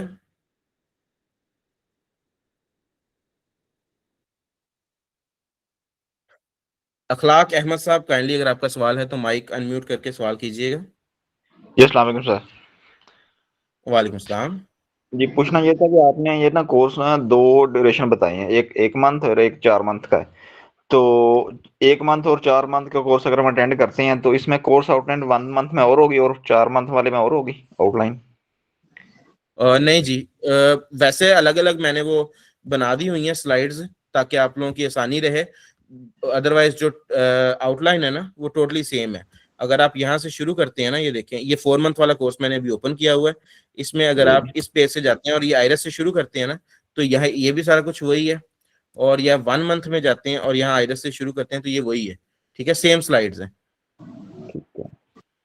लेकिन फर्क कहाँ पे आएगा कि ये जो 1 मंथ वाली है ना, ये जब करते जाएंगे तो यहाँ पे जाके लास्ट पे ये जो इनकम टैक्स का अपील्स वाला पेज है ना, अपील्स करवाने के बाद इनकी ये डिजिटल मार्केटिंग की क्लासेस होंगी, फेसबुक एड सिखाए जाएंगे और छुट्टी हो जाएगी। लेकिन जो होंगे 4 मंथ कोर्स वाले, वो जब पहुंचेंगे इनकी अपील्स वाली क्लास पे, ये देखें, तो अपील्स की क्लास के बाद छुट्टी नहीं होगी, सेल्स टैक्स आ जाएगा। ये फर्क है। ठीक हो गया, बस ये क्लियर करना था। Thank you. जी जी जी, ठीक हो गया। अच्छा जी, उसके बाद प्रिंस सनी साहब, आपका कोई सवाल है? जी अस्सलाम वालेकुम सर। वालेकुम अस्सलाम। हेलो जी मिस है तो जी सर, आई एम मिसेस दिलदार एडवोकेट। मिसेस, सर मिसेस दिलदार एडवोकेट। जी जी मिसेस दिलदार एडवोकेट, कैसी हैं आप? जी अल्हम्दुलिल्लाह। सर मेरा क्वेश्चन सेम सर वाला ही था कि 1 मंथ की और 4 मंथ की आउटलाइन सेम है, उसका तो मुझे आंसर आ गया, मगर डीपली दोनों में अगर आप बताएं कि क्या फर्क आ सकता है, और डिजिटल मार्केटिंग दोनों के साथ ऐड है? जी मैं बता देता हूँ वंस अगेन, डिजिटल मार्केटिंग दोनों के साथ ऐड है। डिजिटल मार्केटिंग वैसे तो कोर्स के एंड पे रखी गई है 4 मंथ कोर्स में, लेकिन क्योंकि इनकम टैक्स वालों को भी इसकी जरूरत पड़ती है, इसलिए मैं ये 2 दफा करवाता हूँ। जब आप इनकम टैक्स कर रहे होंगे ना, तो जब आपका इनकम टैक्स यहाँ पे खत्म हो जाएगा, तो उस पे 4 मंथ वालों के लिए सेल टैक्स से में आगे मूव करने से पहले यहाँ पर डिजिटल मार्केटिंग की क्लासेस होंगी। ठीक है, 2 से 3 क्लासेस मैक्सिमम होती हैं डिजिटल मार्केटिंग की, जिसमें मैं पूरा सिखा देता हूँ, लंबा चौड़ा नहीं उसको हम लेके जाते और प्रॉपर सिखाया जाता है। सर 4 मंथ वालों के लिए भी उतना ही होगा और हम 1 मंथ वालों के लिए भी उतना ही होगा, 2 से 3 क्लासेस? जी जी बिल्कुल। और ये जो 4 मंथ वाले होंगे ना, ये जो यहाँ पर डिजिटल मार्केटिंग की क्लास लेंगे, ये भी वही वाली क्लासेस होंगी जो क्लासेस ये अपने मॉड्यूल के एंड पर जाके दोबारा से लेंगे। ठीक है, वो सेम क्लासेस होंगी। हाँ, बस इतना सा फर्क होगा कि जब मैं यहाँ पर ये करवाऊंगा ना क्लास, तो इसके अंदर मैं आप लोगों को टारगेटिंग करना सिखाऊंगा, ऐसे लोगों को टारगेट करना सिखाऊंगा जो कि आपसे इनकम टैक्स का काम करवाएंगे। बेसिकली जब एड लगाते हैं ना, एडवर्टीजमेंट करते हैं, तो उसमें ऑडियंस को टारगेट करते हैं कि हमारा एड किन लोगों तक पहुंचे। ठीक है, और जब मैं 4 मंथ कोर्स वालों को दोबारा से डिजिटल मार्केटिंग सिखाऊंगा, तो उस टाइम मैं टारगेट करना सिखाऊंगा कि कॉल सेंटर्स को, सॉफ्टवेयर हाउसेस को, बड़ी बड़ी कंपनीज को जिन्होंने आपसे ईओबीआई के काम करवाने हैं, काउंसिल के काम करवाने हैं, उनको कैसे आपने टारगेट करना है। इतना सा फर्क आएगा, बाकी सारा वही है। अगर आप कंप्लीट ओवरऑल टारगेट आउटलाइन करना आप दोनों को सिखाएंगे? सॉरी यानी टारगेट करना आप दोनों को सिखाएंगे, मगर उसको कंपनी को टारगेट करना और हमें क्लाइंट को टारगेट करना? बिल्कुल ऐसे ही है, बिकॉज जो आप चीज सीख के जाएंगे ना, ठीक है, उसी हिसाब से। मिसाल के तौर पर अगर आप फिजिक्स की क्लास ले रहे हैं मुझसे, तो फिर मैं आपको प्रैक्टिकल भी फिजिक्स का ही करना सिखाऊंगा, और अगर आप मुझसे केमिस्ट्री और फिजिक्स दोनों क्लासेस पढ़ेंगी, तो फिर मैं आपको केमिस्ट्री वाला प्रैक्टिकल भी सिखाऊंगा, तो ताकि वो आपके काम आ सके ना। अदरवाइज फिजिक्स पढ़ के केमिस्ट्री वाला प्रैक्टिकल आपके लिए बिल्कुल वो बेमकसद होगा, आपका टाइम वेस्ट होगा उससे। सर बस एक क्वेश्चन और है प्लीज। जी जी पूछें। जी सर, ये है मैं टोटल वर्क फ्रॉम होम करना चाहती हूँ, यानी मैं बाहर निकल के काम नहीं कर सकती, तो ये 1 मंथ वाला कोर्स मुझे हेल्प आउट करेगा? बिल्कुल मिस, 1 मंथ वाला भी हेल्प करेगा, 4 मंथ वाला भी हेल्प करेगा। मेरा कोर्स ये टोटली है ही जिसे कहते हैं ना वर्क फ्रॉम होम। मैं अगर आपको बताऊं अपने बारे में, ठीक है, तो रिसेंटली अभी मेरा जो है ना कुछ दिन पहले ही एक्सीडेंट हुआ है, मेरी टांग ओह! टूट चुकी है। ओह! सॉरी मैं सर, खुद जी, जी। अपने घर में हूँ पिछले 2-3 महीनों से। नहीं नहीं, कोई मसला नहीं, वो मैंने सर्जरी भी करवा ली है इंशाल्लाह। मैं अल्लाह ने चाहा तो और कुछ टाइम तक मैं बिल्कुल ठीक भी हो जाऊंगा। तो इंशाल्लाह, मैं जी। खुद भी वर्क फ्रॉम होम ही कर रहा हूँ। मेरे पास क्लाइंट्स भी आ रहे हैं, इवन दैट कि मैं पढ़ा भी रहा हूँ घर में बैठ के, और मेरे पास कंसल्टेंसी के क्लाइंट्स भी आ रहे हैं। तो आप अपने घर में बैठ के बहुत ही बासानी ये कोर्स जो है करने के बाद अपनी सर्विसेज ऑफर कर सकते हैं अगर आप चाहते हैं। और मैं ये भी बहुत ही वाज़ेह क्लियर बता रहा हूँ, ठीक है, विदाउट एनी एम्बिग्विटी, कि अगर किसी के पास फाइनेंसिस का इशू हो, जो कि आजकल हर किसी को होता है कि भाई मेरे पास नहीं है पैसे कि मैं जाके 25-30 हजार का कोर्स आपका फौरी तौर पे अफोर्ड करूं, मेरे पास कम पैसे हैं, ठीक है, आप सिर्फ इनकम टैक्स करें इजीली और वो स्किल सीखें, उसमें अपनी जो है सर्विसेज देना शुरू करें। और उसके बाद अगर आपको लगे कि मुझे और भी सीखना चाहिए, फिर अगले मॉड्यूल्स में एडमिशन ले लें। ये मॉड्यूल्स तो सारे के सारे स्टैंड अलोन है, जब दिल करे जिसमें एडमिशन लेना हो ले लें। और एक चीज मैं एक पॉइंट मिस कर गया हूँ, मैं अक्सर बताता होता हूँ अपने पुराने एक्सपीरियंस की बेस पर जो मेरे स्टूडेंट्स हैं, कि डीएरआल सिर्फ और सिर्फ ये कोर्स शुरू होने के बाद आप लोग तकरीबन तकरीबन कहूंगा कि 15 दिन के अंदर अंदर ना आपके पास आपकी पहली अर्निंग होना शुरू हो जाएगी। ये ऑन रिकॉर्ड कह रहा हूँ, मेरी क्लास रिकॉर्ड हो रही है, आप सब लोग सुन रहे हैं, ठीक है, और मैंने ही आपको पढ़ाना है। आप लोगों ने मेरे से आके गिला करना है अगर नेक्स्ट 15 दिन के अंदर अंदर इंशाल्लाह आपको अर्निंग ना हो तो, ठीक है। गुड पॉइंट और सर, आपके गुड पास पॉइंट। क्लाइंट आएगा, आप उनका काम करेंगे और काम पूरे तरीके से आपको सिखाया जाएगा। उसकी वजह यही है जो मैंने पॉइंट पहले भी आप लोगों को बताया है कि मैं ऐसा नहीं करूंगा, मैं कहूंगा कि नहीं नहीं अभी तो 15 दिन हुए हैं, अभी एक चीज मैंने आपको महीना बाद जाके सिखानी है, वो सिखाऊंगा ना, फिर आप रिटर्न फाइल कर सकेंगे। ऐसा नहीं होगा। 15 दिन के अंदर जो चीजें सिखाऊंगा ना, वो काबिले फरोख्त चीजें सिखाऊंगा और काबिले पैसा कमाने वाली चीजें सिखाऊंगा कि फौरन आप उससे पैसे कमा सकेंगे। ये हिसाब किताब है। 15 दिन में आपको फील हो जाए पैसा कमाना शुरू हो गए, उसी टाइम कोऑर्डिनेटर को कॉल करें, मैसेज करें, उससे कहें कि जी मैं तो अच्छी खासी मेरी अर्निंग शुरू हो गई है, आप ऐसा करें अगले मॉड्यूल्स में मेरा एडमिशन कर दें। Coordinator good sir, will be माशाल्लाह सर, स्टिल थैंक यू। जज़ाकल्लाह, ऑलवेज वेलकम मिस। जी एनीवन एल्स? फतेह मुमताज साहब, आपका कोई सवाल है?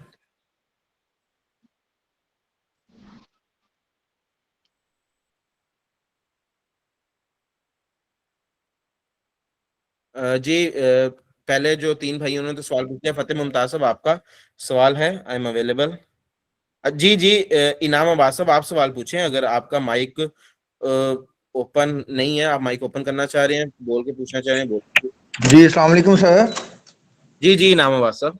सर इनाम Abbas Rana advocate high court बात कर रहा हूँ सर। आपका जज़ाकल्लाह। लेक्चर मैंने सुना है, बहुत अच्छी आपने गाइडेंस दी है। सर मैं सिर्फ ये पूछना चाह रहा था कि आप हमें हार्ड फॉर्म में भी कोई नोट्स देंगे, क्योंकि बिल्कुल ये सिलेबस बहुत बड़ा है। जब बंदा बुक्स देखता है टैक्स रिटर्न्स की या इनकम टैक्स की, तो वो इतनी इतनी मोटी होती हैं कि बंदा परेशान हो जाता है कि क्या याद करे क्या ना करे। तो जिस तरह आपने बताया कि आपको हम जो है हैंड्स ऑन करवा देंगे और आप अर्निंग करने के काबिल हो जाएंगे टैक्स रिटर्न्स में, तो आप हमें कोई हार्ड फॉर्म में नोट्स देंगे ताकि उसको देख के हम जो है ना इसको याद कर सकें, इस पे हैंड्स ऑन कर सकें, इसे समझ सकें, या फिर आप हमें ये लेक्चर ही सिर्फ प्रोवाइड करेंगे?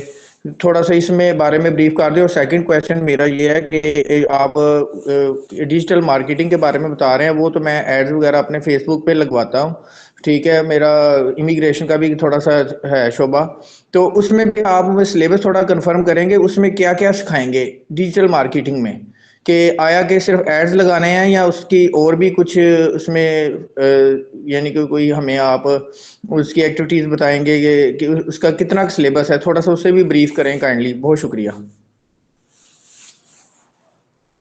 जी ठीक है नाम साहब, बहुत अच्छे आपके सवाल आते हैं, मैं दोनों का जवाब देता हूँ। ये देखें, अच्छा पहला सवाल आपका, आपने पूछा है कि हार्ड फॉर्म में जो है वो कोई डाटा मिलेगा। देखें डियर, हार्ड फॉर्म में डाटा उस टाइम मैं दे सकता हूँ अगर इदारा वो कोई अपनी करता हो ना, पब्लिकेशन कोई चीजें वगैरह छापता हो, तो फिर मैं कहूंगा कि हाँ हाँ। इनफैक्ट वो भी एक अर्निंग का ही तरीकाकार होता है कि वो कहते हैं जी आप पहले हमारी वो फलां किताब खरीदें फिर ये करें। ऐसा कुछ भी नहीं है मेरी तरफ से। हाँ, ये वाले नोट्स हैं, ठीक है, ये देखें आपके सामने जो शीट पे आपको नजर आ रहे हैं, ठीक है, इन नोट से आपको हेल्प मिल जाएगी बहुत ज्यादा। उसके बाद अगली चीज, अगर आप कहें कि भाई ये जो किताबें हैं इनकम टैक्स ऑर्डिनेंस और ये वो सारी, क्या ये सारी किताबें हमने ऑनलाइन ही पढ़नी है? मेरे ख्याल से आप एडवोकेट साहब हैं, आपको अच्छे से अंदाजा होगा कि कानून की सारी किताबें जो हैं वो हार्ड फॉर्म में अवेलेबल हैं और आप ये किताबें मंगवा सकते हैं। और डिफरेंट पब्लिशर्स हैं जिसमें वो मशहूर पब्लिशर्स हैं, एस ए सलाम पब्लिकेशन, उनकी अक्सर कवानीन की किताबें शायद आपके ऑफिस में इस टाइम मौजूद भी होंगी, ठीक है, एक ये ऑप्शन है। इसके अलावा आप कहते हैं कि नहीं जी ऑर्डिनेंस और कानून की किताबें तो पहले ही आपको पता है बहुत मोटी मोटी होती हैं, हमें थोड़े से कोई ब्रीफ नोट्स के बारे में गाइड करें, वो कहाँ से मिलेंगे? तो डियर, सीए की किताबें जो होती है ना, सीए की बुक है कैफ 2 के नाम से, टैक्स प्रैक्टिसेस, ठीक है, आप ऐसे सर्च कर लेंगे ना टैक्स प्रैक्टिसेस को, खाली कैफ 2 ही लिख देंगे ना आप, तो आपके सामने काफी सारे इदारों की ये किताबें आ जाएंगी, ठीक है। आपने क्या करना है, आप जिस भी शहर में रहते हो जहां पे आपके आसपास कोई भी सीए का इंस्टीट्यूट हो ना, वहां पर चले जाएं और उन्हें कहें कि जी सीए की कैफ 2 की किताब दे देंगे। ये छोटी किताब है, कोई इतनी मोटी किताब नहीं होती। इसमें आपका इनकम टैक्स, सेल्स टैक्स और उनके रूल्स एंड रेगुलेशंस सारा कुछ इकट्ठा करके एक ही जगह पे लिखा हुआ है, ठीक है। इससे आपको पूरी तरीके से मदद मिल जाएगी। अगर आप मुझे कहें कि नहीं जी आप सजेस्ट कर दें कोई किताब, तो मैं आपको सजेस्ट करूंगा tax practices by Adnan Rauf, ठीक है। ये सारे, ये जो साहब हैं आपके सामने, तारक तुनियो साहब, ये इस टाइम एडिशनल कमिश्नर हैं सिंध रेवेन्यू बोर्ड के। मैं इनसे भी पढ़ा हुआ हूँ, तारक तुनियो साहब से, ये मेरे टीचर हैं, ठीक है। ये जाहिद कवि साहब हैं, ये भी मेरे टीचर हैं, ये भी टैक्स पढ़ाते हैं, इनकी भी किताब है। तो ये जितने भी सीए के ये भी सीए के टीचर हैं, तो इनकी किताबें हैं, ठीक है। आप ये किताबें किसी भी सीए की एकेडमी से खरीद सकते हैं या जो बुक के पब्लिशर्स हैं आप वहां से भी ये किताबें ले सकते हैं। ये अदनान राउत साहब की किताब है, ठीक है, ये अदनान राउत साहब की जो है आप पिक्चर भी देख सकते हैं। आप ये किताब ले लें, ये बेस्ट किताब है, आपको सारा कुछ इससे समझ आ जाएगा। अब चलते हैं जी आपके आखिरी सवाल की तरफ। आपने कहा कि जी मुझे डिजिटल मार्केटिंग के बारे में बताएं कि वो आप सिखाएंगे किस हद तक, क्योंकि मेरा इमिग्रेशन वगैरह का भी काम है, तो क्या मुझे ये आपकी सिखाई हुई डिजिटल मार्केटिंग कोई वहां पर भी मदद कर सकेगी? ऐसा आपने मुझे कहा नहीं है बट मैं अंडरस्टैंड कर गया हूँ। तो या मुझे सिर्फ उस हद तक ही मदद करेगी कि मैं टैक्स में ऐड वगैरह लगा लूँ? डियर, आप अगर ऑलरेडी ऐड लगवाते हैं, आप लगाते नहीं, अगर आप लगाते होते ना तो आपको ये सारा कुछ पता होता। मैं आपको बताता हूँ, ऐड लगाना सिर्फ एक ही काम है, उसके अंदर वो एक टेम्पलेट है, उसमें आप जो चीज डालते जाओगे ना आउटपुट निकलता जाएगा। मिसाल के तौर पर आपके घर में आपकी माँ जी हैं, वो कोई बहुत अच्छी जो है वो हलवा बनाती हैं, आप हलवा लें, उसको डिब्बे में पैक करें और ऐड लगा दें, आपका हलवा भी बिकना शुरू हो जाएगा। टीसीएस के जरिए डिलीवर करवाना शुरू कर दें। ऐड का ये फायदा है, और मैंने इस हद तक ऐड सिखाना है कि जो चीज मर्जी आप उस ऐड में फिट करके बेचते जाएं। आप इमिग्रेशन का काम करते हैं, पहले ऐड किसी और से लगवाते हैं, मैं आपको इस हद तक सिखाऊंगा कि आप अपनी इमिग्रेशन के एड्स भी खुद लगाएंगे, ठीक है। सारे उसमें पेज फॉर्मेशन, ऐड वगैरह लगाना, मैसेज वाला ऐड लगाना हो, आपने कंटेंट जो है लोगों के कॉन्टेक्ट्स वगैरह इकट्ठे करने हो वो वाला ऐड लगाना हो, खाली अवेयरनेस का ऐड लगाना हो लोगों को बताने के बारे में कि मैं ये काम करता हूँ, ठीक है। इसके अलावा अपनी वेबसाइट पर आपने लोगों को ट्रैफिक लेके जानी हो, ये सारे एड्स मैं आपको सिखाऊंगा ये 2 से 3 लेक्चर्स के अंदर। और जो एक इम्पोर्टेंट चीज है जो आपने मुझे याद करवा दी, ये मैं आप सब लोगों को बता रहा हूँ जी, कि जो मैंने बात की ना सिंगल विंडो वाली, उसके अंदर ये चीज भी शामिल है कि आपके पास ऐसे भी बहुत सारे क्लाइंट्स आएंगे, क्योंकि आजकल दौर ही डिजिटल मार्केटिंग का है, वो आपसे आके कहेंगे कि जी वो आपके जानने में कोई ऐसा बंदा है जो फेसबुक पे एड्स लगाता हो, मैंने एड्स लगवाने हैं, मेरा फलां चीज का बिजनेस है, मेरा कपड़ों का बिजनेस है, मेरा जूतों का बिजनेस है, तो मैं ऑनलाइन कपड़े बेचना चाह रहा हूँ, मैं ऑनलाइन भी जूते बेचना चाह रहा हूँ, ये आपसे आपके क्लाइंट आके पूछेंगे। सोचे उस वक्त बजाय ये कहने के कि जी मुझे नहीं पता कौन एड्स लगाता है या फलां बंदा लगाता है, आप उसे ये कहें कि डियर मैं खुद एड्स लगाता हूँ, आप मुझसे एड्स लगवाएं, तो फिर वो क्लाइंट कितना खुश होगा। आपको मैं इस हद तक काम सिखाऊंगा कि आप दूसरों के भी एड्स लगा रहे होंगे। जी, सवाल का जवाब हुआ कि क्या नहीं? सर एक क्वेश्चन था सर। जी मिस, बिल्कुल पूछे। सर ये था कि बेसिक कंप्यूटर कितना आना चाहिए प्रैक्टिकल क्लासेस के लिए? बिल्कुल कोई भी मिस कंप्यूटर ये चलेगा। ये जो सॉफ्टवेयर है ना बेसिकली इनका, मैं आपको बता देता हूँ, अगर आपको कंप्यूटर के बारे में शायद इतना अगर नॉलेज ना हो ना, तो मैं बताता हूँ कि कंप्यूटर के अंदर कोई भी सॉफ्टवेयर इंस्टॉल करके चलाना हो ना, तो उसके लिए कंप्यूटर जरा कोई नो होना नो चाहिए सर, खास। मेरा ये क्वेश्चन नहीं है सर, मेरा ये क्वेश्चन है कि एमएस ऑफिस वगैरह का कोर्स होना चाहिए एक बंदे का, मतलब या बेसिक जिसको चलाना आता हो तो वो भी कर सकता है काम। अच्छा आप कंप्यूटर नॉलेज की बात करिए, मुझे लगा आप जी पूछेंगे कंप्यूटर किस तरह का जी होना चाहिए। जी सर, जी सर। नहीं नहीं, कोई इसमें इतना मसला नहीं है। ये जो सॉफ्टवेयर हम यूज करते हैं ना, एमएस ऑफिस हो गया या एमएस एक्सेल है, ये सिर्फ हम लोग अपनी आसानी के लिए यूज करते हैं। अदरवाइज आपने जितना भी काम करना है ना, ठीक। आपने इस, और आपने मुझे एक अच्छा पॉइंट याद करवा दिया है, बाकी लोग जो शायद इस चीज को जानते हैं मैं उन्हें बता दूं कि बहुत सारे कंसल्टेंट्स जो है ना जी, वो टैक्स का काम इस तरीके से करते हैं कि सबसे पहले जब क्लाइंट से डाटा लिया जाता है ना, तो वो डाटा डाला जाता है एक्सेल में, ठीक है। एक्सेल में डाटा को फीड किया जाता है और एक्सेल में एक रिटर्न तैयार की जाती है। ये आम पुराना तरीकाकार चलता हुआ आ रहा है कि रिटर्न एक्सेल में तैयार की जाती है, वहीं से टैक्स वगैरह सारा कुछ निकल आता है और फिर वहां से डाटा को उठा के लेके जाया जाता है आईआरएस में। लेकिन मैं बिल्कुल भी इस तरीके से नहीं सिखाता हूँ, क्योंकि मेरे जो स्टूडेंट्स हैं वो हर तरह के होते हैं, ऐसे भी होते हैं जिन्हें एक्सेल चलाना नहीं आता, ये काम चलाना आता है, तो मैं ठीक चलाता हूँ सारा कुछ आईआरएस के ऊपर डायरेक्टली। ऐसा क्यों है? उसकी वजह यह है कि जो लोग थोड़े बहुत आप में से आईटी से वाबस्ता हैं, वो ये बात जानते होंगे कि जितने भी हमारे सॉफ्टवेयर है ना, ये सारे के सारे सॉफ्टवेयर एक्सेल से ही ड्राइव होकर बने हैं। जो आपका आईरस है ना, आईरस के पीछे भी एक्सेल ही चल रहा होता है। तो मैं आपको डायरेक्टली एक्सेल ही आईरस ही सिखा देता हूँ, उससे आपको सारा कुछ समझ आ जाएगा, आपको एक्सेल की जरूरत ही नहीं पड़ेगी। ठीक सर, थैंक यू सर। जी जज़ाकल्लाह। जी एनीवन एल्स जी, किसी और का कोई सवाल हो? इनाम अब्बास साहब, आपके सवाल का जवाब हो गया? बहुत शुक्रिया बिलाल साहब। मलिक फैसल साहब कह रहे हैं कि मैं पूछना चाह रहा था कि सर अदनान आपकी बुक इनफ होगी? बिल्कुल इनफ होगी जी। इनकम टैक्स ऑर्डिनेंस अगर हम ना यूज करें सर्विसेज प्रोवाइड करने के लिए, जो आपने आंसर किया, जो मेरी मीटिंग डिस्कनेक्ट हो गई थी, हाँ जी मैंने आपसे ये कहा था मलिक फैसल साहब, अगर अभी आप क्लास में मौजूद हैं तो मैंने ये बताया था कि जो आपकी है ना, क्या उसे कहते हैं, इनकम टैक्स ऑर्डिनेंस हो गया, आपका सेल टैक्स एक्ट हो गया, आपके सेल टैक्स रूल्स हो गए, आपके इनकम टैक्स रूल्स हो गए, ये सारी चीजें जो है ना इकट्ठी करके दी गई हैं आपके ये अदनान राव साहब की किताब के अंदर, ठीक है। तो आप ये सारा कुछ जो है वहां से लर्न कर सकते हैं, किताब बिल्कुल इनफ है, ठीक है। अच्छा जी, इनाम साहब कह रहे हैं कि ओके सर थैंक्स, मेरा माइक ओपन नहीं हो रहा। अच्छा, let me know did you have arrangement of physical classes in Karachi? Fateh Mumtaz साहब, नहीं, फिजिकल क्लासेस जो है वो कराची में नहीं करवाता हमारा इदारा, लाहौर में जो है हमारा सेटअप है, कराची में नहीं है। अगर ऐसा कभी इन फ्यूचर होगा तो अस्सलामुअलैकुम सर, मैं पूछना चाह रहा था कि फिजिकल क्लासेस कहाँ पे है आपका, ये कॉलेज है, और हम ले सकते हैं या फिर अगर हैंड्स ऑन करने के लिए कोई 1-2 दिन अगर हम आना चाहें तो, क्योंकि ट्रैक पाथ ही सारे मेन चीज़ होती है, तो उसमें आप काइंडली कर दें कि फिजिकल क्लासेस हम ले सकते हैं आगे सर। जी मैं आपको बताता हूँ डियर, अगर आप वैसे हैंड्स ऑन वगैरह के लिए कभी भी आना चाहें तो यू आर मोस्ट वेलकम।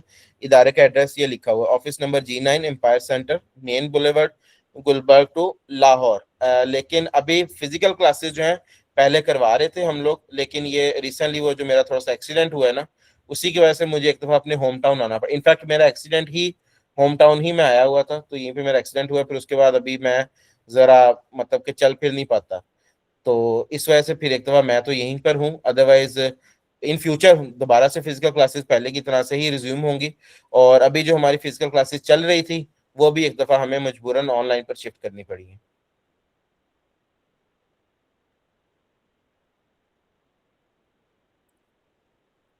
जी ठीक है डियर, किसी और का कोई सवाल हो?